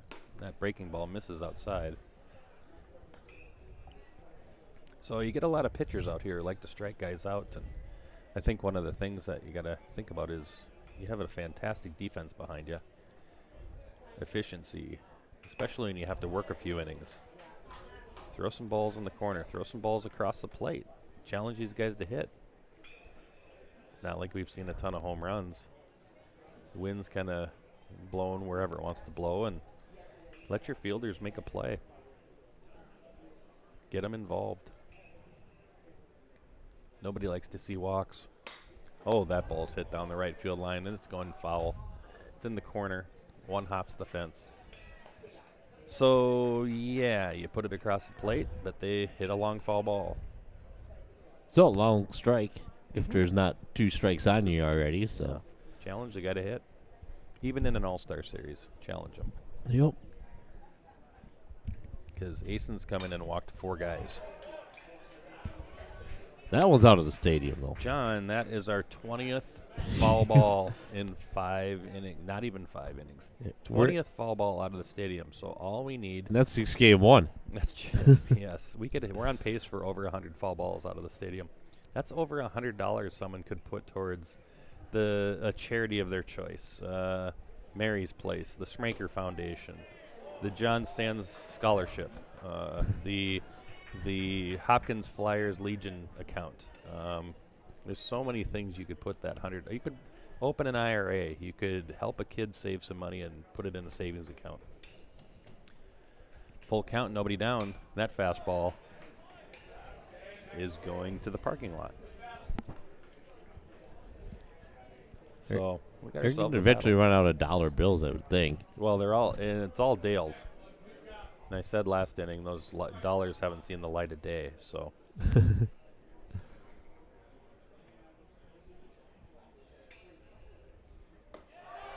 Wow. Great at-bats here. 3 walks in a row. Is Adam Asen needing some relief? Well, his coach, Bernard Brink, look at this. He's scooting out there. Look at him hustle. He is going. Oh, he just stopped hustling. Coach Bernard Brinkley was like on a light jog. Most people would have already said, I'm tired. But a light jog. I mean, even his walking pace is faster than a lot of people's walking pace to Bernard go out to the Brinkley. mound. So Bernard Brinkley is a ball of energy. He's a fun guy to talk baseball with. Look at that. And there goes Coach. Knowledge has been instilled. Feeling good about himself. I talked to him before the game. He's like, you know what? The game's about the players. It's all about them. We get to sit back, watch them perform. We've practiced. We're proud of the work we put in on Thursday. And it's time for the players to show what they can do. That's what a player likes to hear. Uh-oh. We have an umpire down here maybe trying to get some dollar bills from Dale Welter. All right, he's back now. holding up the game. Yeah, he's holding up the game, is right. That's not allowed, is it? An umpire wanting attention. Okay, shot up the middle. That's going to score 1. Second run is held up at third base. There's a delayed cutoff. Again, we had a cutoff situation earlier that was a little delayed, and it ended up getting a runner out at the plate. But that one worked out. Chaz Brookins from Orono with the single up the middle. And that tightens up this game a little bit. 3-2. We definitely have a ball game here on our hands in the 5th inning. Tainton walked last time. Oliver. Here's another foul ball. I mean, one thing you want to do right now, if you're the Metro North, is you want to try to limit this so it doesn't snowball out of reach from you here in the 5th inning. Yeah, they could use a definite, say, home to first play, or the ball hit to the corners. They could use a double play up the middle and then just give up a run and have a tie situation. But you could feel the momentum change. A lot of it has to do with pitching and throwing strikes and all the fun that goes with that. But you could feel it. The Metro West, after they made their pitching change with Geislinger, he just came in and threw strikes, had a pace about him, and he's put up zeros on the board. The Metro North made their pitching change, and it's done the opposite. The pace is slowed down even more. A lot of walks. That ball's hit out. This popped up to second. It looked like it was going to be a little further, but we got above our vantage point here. But pop up, infield fly. Batter was out right away. Sky high F4 to Tainton with bases loaded, which will bring up Van Tellier, John's one of his 2 favorite players. Oh my goodness, that ball almost hit Tellier in the head. That's a wild pitch. Yeah, that's definitely a wild pitch. Asen is struggling here. If I had my game changer up, which by the way, you can find all the stats on our game changer, MSHSBCA.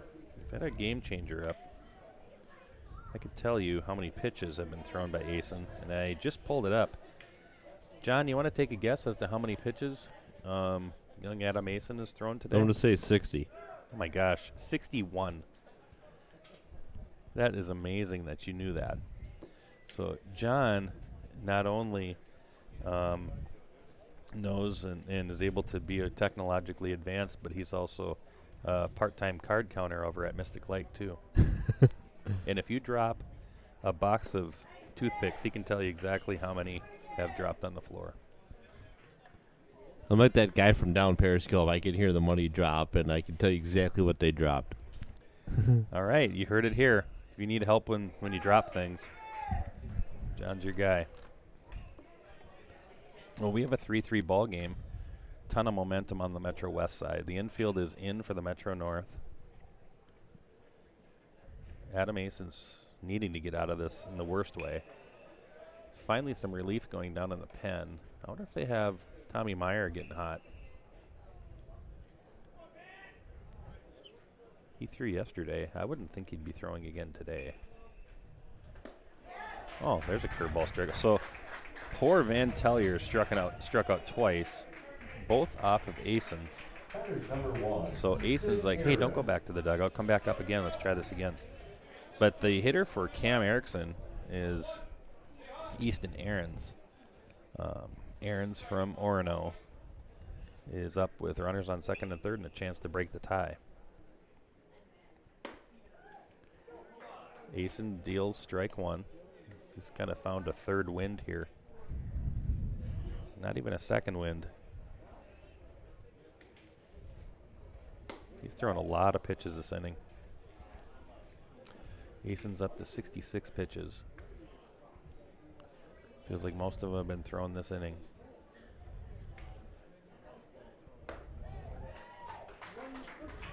Quickly goes to 1-2. Pace is getting better. You can sense that he's feeling pretty good right now. Let's see what happens with this. This is a key at bat in the game. Now, John, I know this isn't like a suicide squeeze, safety squeeze situation, but I know that your hitters at Hopkins, I think you make them run if they don't put the bat on the ball in this situation. Or if they don't work out a walk. Don't we make them do that if they don't have competitive at-bats and just swing at stuff they shouldn't be swinging at? And You hear that, everybody? If you play for Hopkins Legion, you might want to double and roll into track. Oh, my goodness. He goes from 1-2 to a walk. Second walk of the day for Easton Aarons. We're back to having bases loaded. And Brody Geislinger from Delano has a chance to be your Mr. Clutch guy. be a huge play, but they don't have to run that much at Hopkins. They're usually pretty good at Yeah, I'm just doing what we tell them to do. So, pop up the first base. You have an outfielder playing first base. So this should be a pretty slam dunk play, and it is for Danny Scheller. There it is. Sky high pop up. First pitch. F3. Adam Asen escapes from his self-inflicted 3-walk, 4-walk inning. I don't know if we're going to see him again, John, but if he does, I know everyone's saying, hey, we're going to get the lead for you, but can you throw some strikes? We'd appreciate it. I think Logan Nisler from Andover might have been down there warming up. So we'll head to the top of the 6th inning in a moment. We're going to take a break.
Hey, everybody, welcome back. Sorry you missed that last half inning. Metro North scored 2 runs.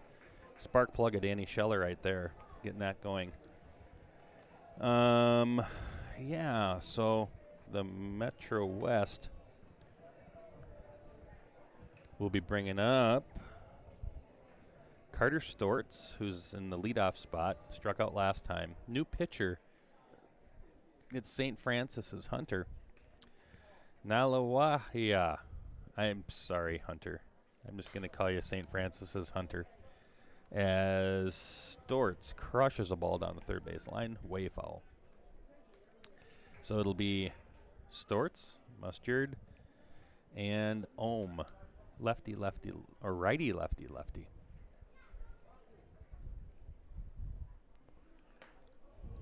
Ooh, that hit the umpire in the head. Oh, my goodness. That, I want to see a replay of that. I don't know how that missed. That hit the umpire in the mask. Fans, a reminder following this one.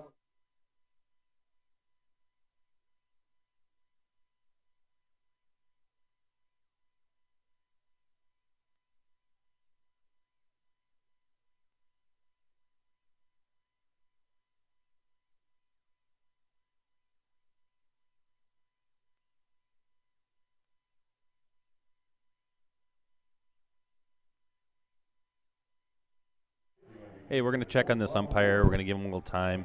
We'll be back. Enjoy the game here in the meantime.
All right.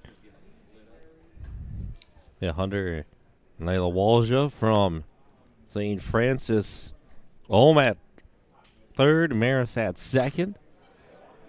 1 run already in. That's going to be deep enough out to Trzynski. I believe that's going to score. Going to be a close play at the plate. He's in there safe, and we're tied at 5 here in Wadog. All right, so we don't have a real experienced first baseman over there in Scheller, but he did a great job trying to get that relay to the plate. Trzynski came in as an outfielder should on the baseball, makes the catch, throws it right to the relay guy. It was a deep enough fly ball to score, and they made it close. So you have a 5-5 game. You have the Metro West rallying. 2 outs. You can tell that the Metro North is thin right now, but St. Francis's Hunter is doing his best to throw strikes. But, he's getting hit. I mean, you talked about that inexperience. He almost made a great play over there, too, along the fence. Yeah. Yeah, that was up on the Nikolai tent that Walter calls that down there. And he was mad at himself that he couldn't quite get up there and get it. But here's another pop-up. Sky-high pop-up to short. Is this was that Asen over there? Yep. Yep, so Asen back that'll end there. the inning. We have a tie game right now. Heading to the 7th. Tie ball game.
All right, welcome back, everybody. You saw that deep fly to center field as the first out. That was Adam Asen hitting that long drive to center. He got a hold of it, but at Athletic Park, baseballs go to die when you hit them in center field like that. So that was an F8. All right, Logan Jagger is up. 3 strikeouts on the day. That is correct. That is correct. You bet. So Logan Jagger takes ball 1. Ball 2. Mustard on the mound for Minnetonka. Jagger at the plate. So the next inning or next game, in order to get this going on time, the teams aren't going to get a chance for an IO, which they'll probably be okay with. We're going to try to get the game going as quickly as we can. We have a 3-1 count here to Jagger. And Jagger walks. I'm sure we'll see a courtesy runner at some point. So Jagger's on base for the first time today. I don't see a courtesy coming out. I lied. Jagger runs 90 feet, looks over to the dugout. Hey, anybody want to run for me? Coach Bergeloff looks at his lineup and says, I need a runner, but they're all looking away from him. Bergloff will go out there and do it. Well, he's more of a carry kind of guy. He's kind of pack mule-ish today, and carrying all that gear. I don't see a runner. Okay, so hold on. Someone's doing it. There's drama. 8. Who's number 8? That is Ackerman. All right, the pitcher coming back into courtesy run. Today's starting pitcher. So he's at first base with very little lead. Carson Nedlin, number 7.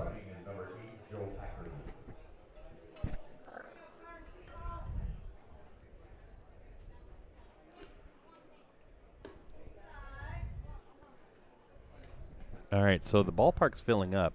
We know that because we're starting to see vehicles parked out in right field. If you look out here, and you have a left-handed hitter right now, and you got a couple of trucks that are out in right field behind the lights, this would be a time for Carson Nedland to aim for the Ford sign. Instead, he strikes out. So Nedland strikes out. For his second time today, Jake Nedved comes up from Anoka. He's 2 for 3 on the day, 2 singles. He struck out.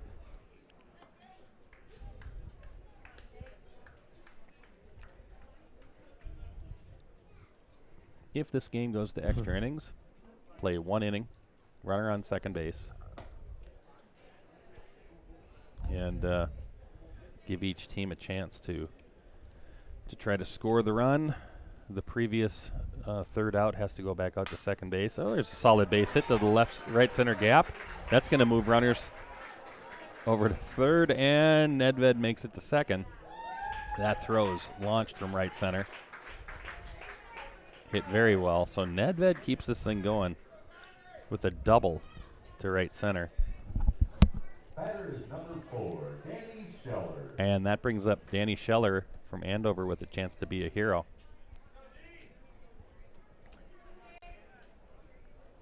Scheller got a hit last time up. He has runners on second and third.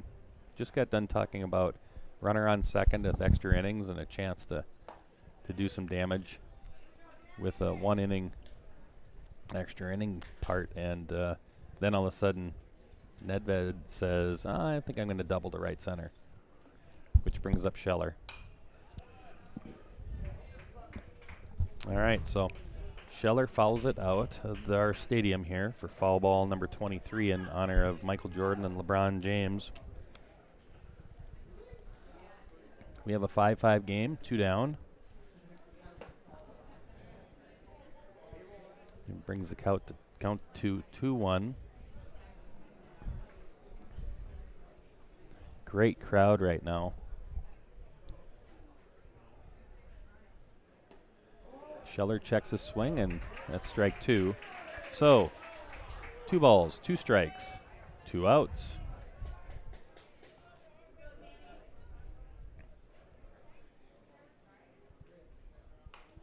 Oh, he just gets enough on that to stay alive.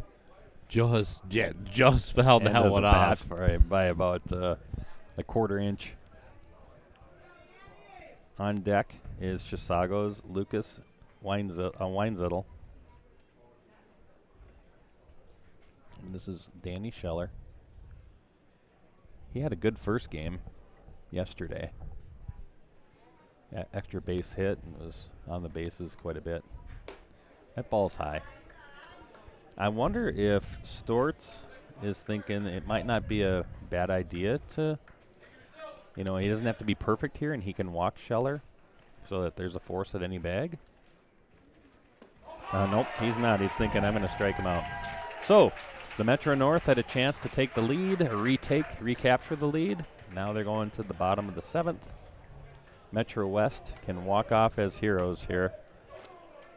We'll see what happens. For Metro North, top half of inning 7. No runs on 1 hit. There were no Metro West.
All right, everybody, you ready for some drama? We are headed to the bottom of the 7th in a 5-5 game. Metro West was down 3-0 at one point. They've just clawed back. They were also down 5-3. They rallied back. It is 5-5, bottom of the 7th, with Van Tellier from Hopkins leading things off. I'm sorry. Oh, is it Matthew Birkland coming in? They re-entered. You know, probably a good move. So Birkland re-enters. He grounded out the second his first at bat, but Tellier struggled a little bit with 2 strikeouts. We have Tommy Meyer from Centennial on the mound today. He pitched yesterday as well and did a great job in relief. His first pitch, ball 1. Your lower corner, you see Coach Brinkley hustling out. Ball 2. So Meyer falls behind. Metro West would absolutely love to get that leadoff hitter on. As I say that, here's the pitch. Oh, ball 3, that breaking ball did not break. A lot of people would say, hey, we have ice, but that's up near the head. You don't want to get hit in the head. No, you do not.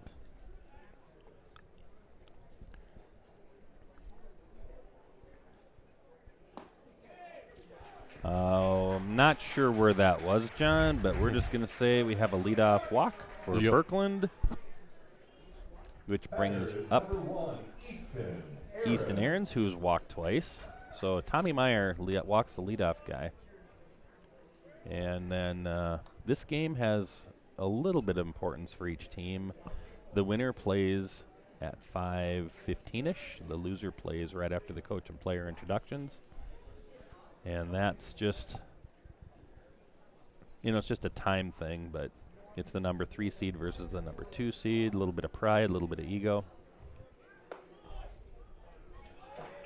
So Jager catches that. That's ball 1. 5 in a row. You have Easton Aarons, who walked twice already.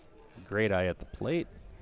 Jager has to throw with the lefty in his way of his vision here. Birkland at first base with not much of a lead. Good secondary from Birkland, working hard. There's a strike. Good thing we weren't playing at Texas A&M there. Yeah, you'd have the crowd yelling, ball 5, ball 5. Yep. That's what they do at Hopkins, don't they, with all their imposers? I think they made the rule where you can't yell at pitchers like that. Oh, that ball's hit down the right field line, but will it stay fair? No, it won't. One hop the fence, the little fence. Yeah, it did. Yeah, there'd have been a 2-hopper to the real fence. So, Aarons with a 1-2 count. What if we're going to start seeing those re-entries on some of those guys for the Metro West? Yeah, we'll have to see. Geislinger's up next. At least No. I think is it Geislinger up next? I think he was scheduled to be up next. Well, that's going to go for 2 to short. Nope. Little tapper back to the mound. Meyer makes a great decision to get the force at second base.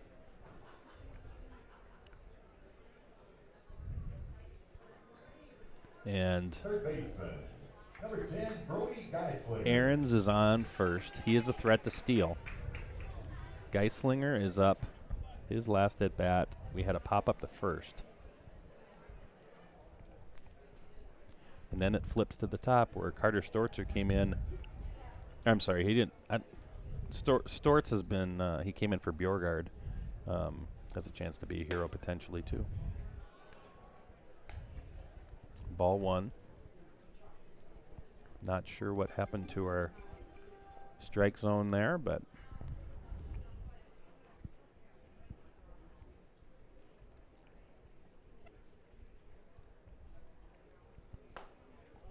all right, there's a strike. So Tommy Meyer on the mound. The South and the Metro South are hanging out down the right field line, just waiting to get in here, chomping at the bit. limited time in between. Flip the field to get these guys playing catch and start game 2. That ball's hit the center. Oh, my goodness. It was misplayed originally by Coppersmith, but he recovers, picks it up in the bright light or bright sky that we have today, the high sky. Makes a nice play to recover. Well, it's hit a little bit further than anyone had anticipated. He just wanted to go for that awesome play in the outfield to win the Gold Glove Award. Is that what it is? That's all. Yeah. Excellent. There's been a lot of good defense played this series so far. John, I think we got to get ready for extra innings here. We got to start thinking about who does the Metro North need to put on second base, who was their third out last inning. And then we get that guy out at second base, they get 1 inning.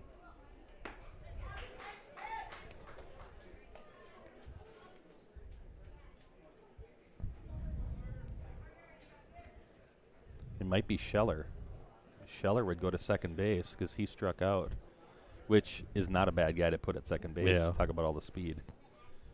But I'm not sure why the Metro West is not stealing errands right now. Yeah, you got a guy like with the speed of Aaron's, you got to have to assume you got to have that comfortability to tell him to steal even with 2 outs. Well, I mean, it's, if you haven't stolen already and it's 0-2, I mean, you kind of missed your opportunity. This is never a great pitch 0-2 to steal on. Now you're at 1-2, so, I mean, if he's not going to go, I mean, this would be the pitch to go. He hasn't gone yet. Yeah. And he looks like he has some speed. Kind of has that young John Sands look to him with real shifty, tight twitch movement over there, so.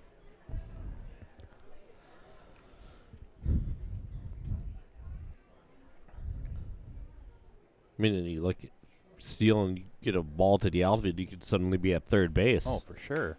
Extra base hit, you score. What is that, foul ball number 50 already? That is number 24. 24 foul balls that have left the stadium. In one game, so it might as well feel like 50. Yeah, yesterday I don't know, he just had so many. That ball's hit hard to left, but right at the left fielder, Jake Nedved.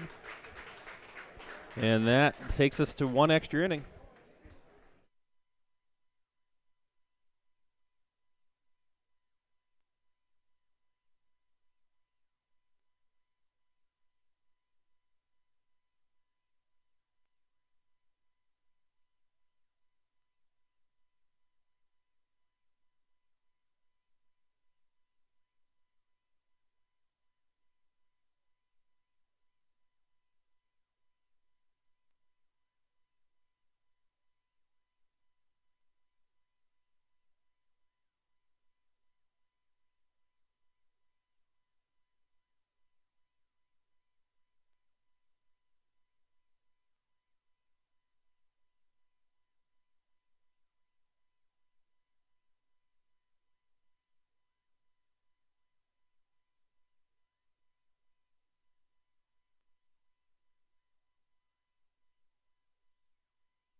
Hey, welcome back, everybody.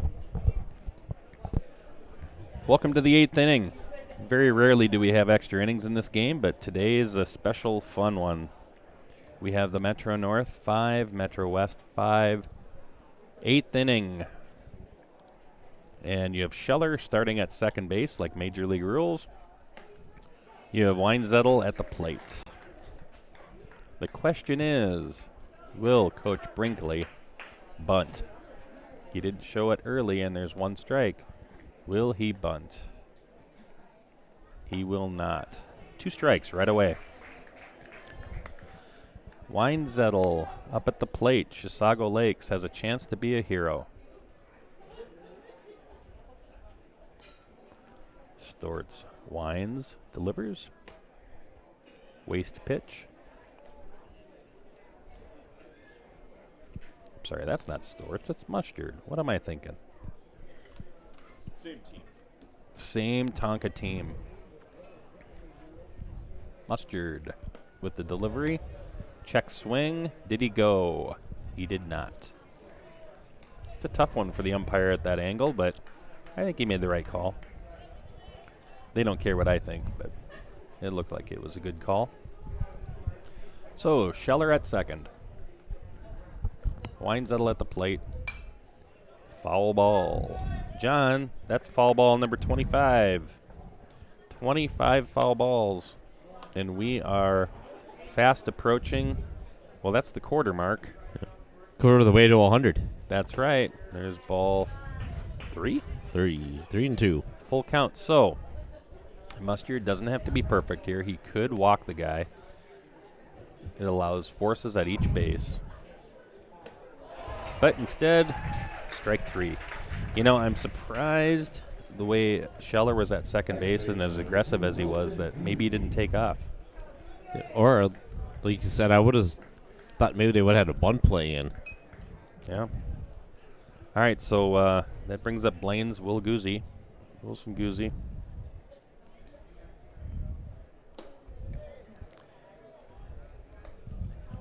Scheller's trying to draw attention, and he is, to a certain extent. The middle infield's pinching a little bit. So that opens up holes for Guzzi on the right side. Second baseman's pinched towards the base. Shortstop's pinched a little bit. That puts that triangle of pitcher, shortstop, second tight towards the bag, which opens holes between first and second and third and short. Straightaway outfield. Is it 3-0 already, John? Yeah. Wow. So that was a 4-pitch walk, which will bring up the center fielder, Kelvin Coppersmith from Centennial. So you have Tommy Meyer, the pitcher from Centennial, who came on, put a 0 up on the scoreboard. You have Kelvin Coppersmith from Centennial, who has a chance to be a hero right now for Centennial, who won a conference title. Strike 1 for Mustard. Well, fans are getting bonus baseball today. Hey, a lot of people starting to file in now. Yeah. Yep.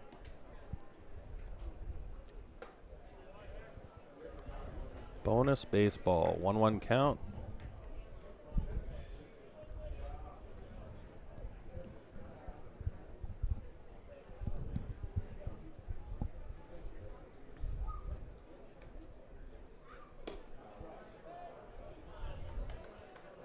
The ball.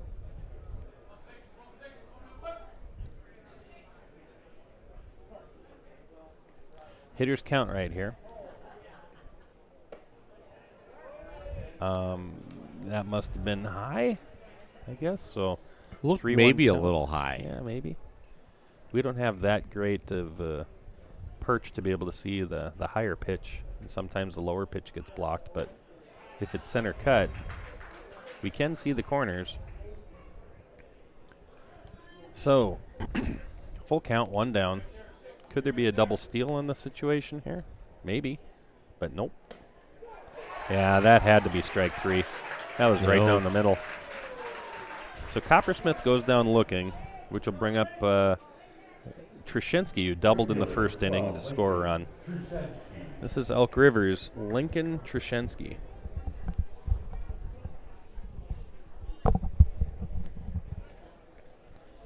Two outs for Trushinsky. Scheller hasn't moved from second base. They added Guzzi at first on a 4-pitch walk.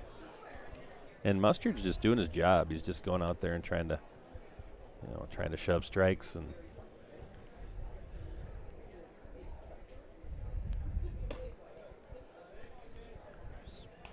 but right now he's behind 2-0. Great chance for Trushenski to be a hero. 3-0. All right, Coach John, do you let him swing? I mean, it's All-Star Series, so yes. John says yes, so let's see what happens. Ball 4, a 4-pitch walk. Those have to be high.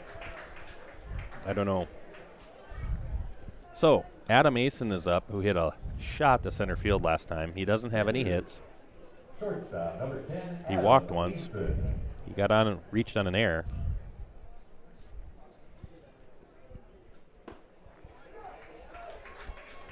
Asen kind of allows himself to kind of pull off the baseball a little bit. He's on the plate early on and then kind of just bails. And that was enough to be able to put the barrel on the ball to hit at the left center, and that'll drive in 2 runs. John, we got some runs here. There we go. Double for Asen. 2 RBI. Big hit. And they're going to let Jagger hit, who walked last time. He struck out 3 times.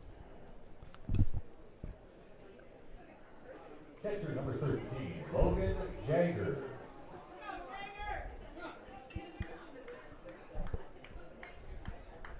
So Metro North takes the lead 7-5. Metro West gets a chance coming up shortly.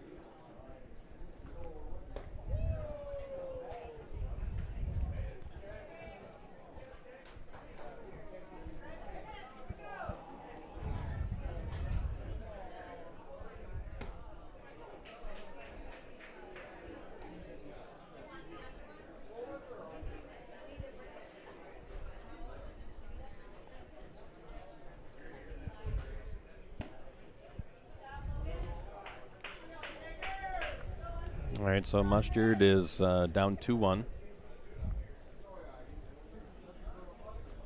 Logan Jagger up 3-1.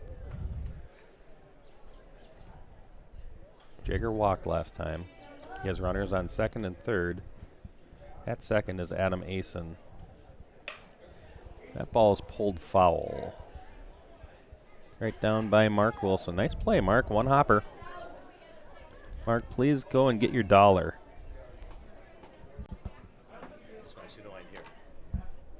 Good to see you. Denny Laufenberger in the house, everybody. So, way to go, Denny. I wish we could flip our camera around.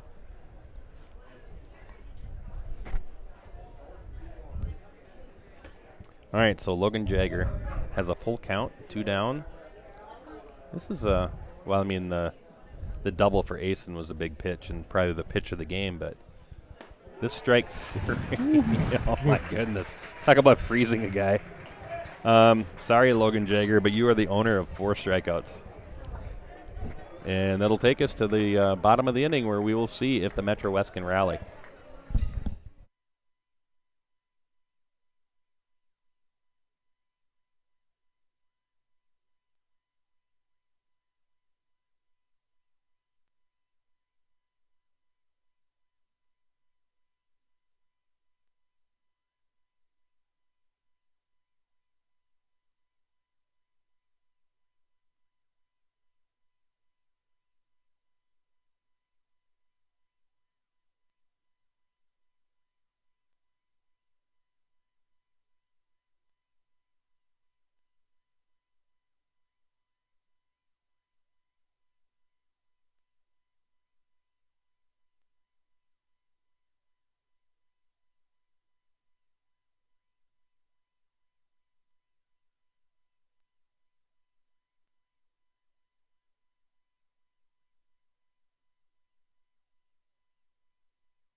Oh, welcome to the bottom of the 8th inning, everyone.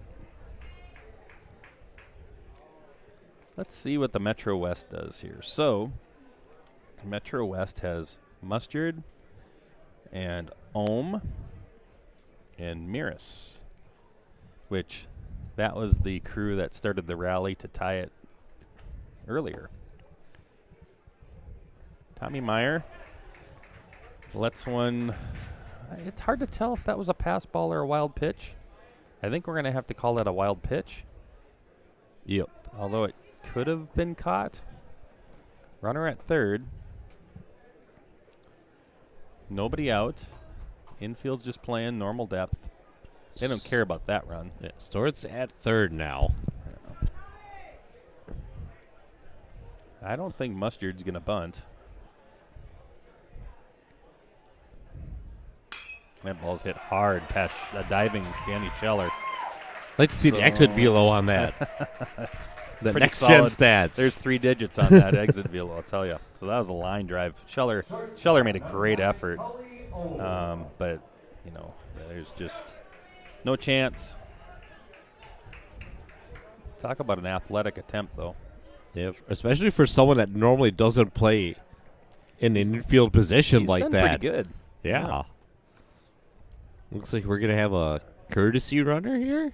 Well, they can do that For because Mustard? Mustard was the pitcher. I didn't know Mustard wasn't that quick. He looked like he was pretty quick. Bjorgard. Oh, yeah. Why not put a stud running back out there for a chance to steal a base? Stud running back, stud goalie, Yeah. I'll have to center see. fielder. Yeah, yeah. Let's see if. I would imagine Bjorgard has some stolen bases. I'll take a peek. Well, that ball's hit to right. Pretty routine, though. Trushinsky under it. And there's your out. Cully Ohm flies out to right. So Bjorgard. 9. Is that what he has, according to the stats? Yep. So Matt Miras is up. Matt Miras, he has 3 stolen bases, hit 402, 6 home runs. So Miras could end this with 1 swing. And there's a bunch of vehicles to aim at out there. So that ball's hit hard to the gap. That could do it. That- No, that that could should- do it. That'll score a run. Trushinsky relays it in. Could tie it up here Over with his cut. Bjorgard. Scheller picks it up, but there's nothing he can do. That doubles ties it up, and this is the kind of rally that they had the previous inning. So Miras has another double. He is just a flat-out good hitter. Chaz Brookins, who had an RBI earlier. Oh, they're getting a courtesy runner for their catcher. Yep. Yeah, may as well. Who are they going to bring in now? I don't know. It's going to be another running back, or they're not going to Bjorgard. Van. Oh, your guy. Tellier. Uh-oh. And here comes. Here comes Bernard. the coach. All right. He's not jogging, but he's still on that we're gonna power see walk. if we can read lips here. We're going to follow coach out to this one. All right. He's saying, I believe in you. You're amazing. I know you can do this. We want a tie.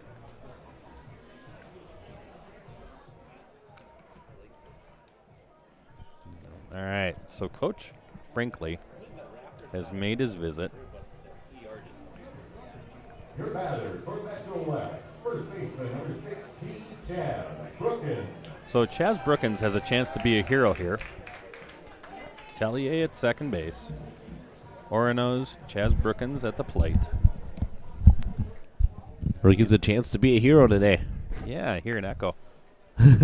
So let's see what happens here. Do you intentionally walk him to get to Tainton and get the double play intact? I mean, I don't know.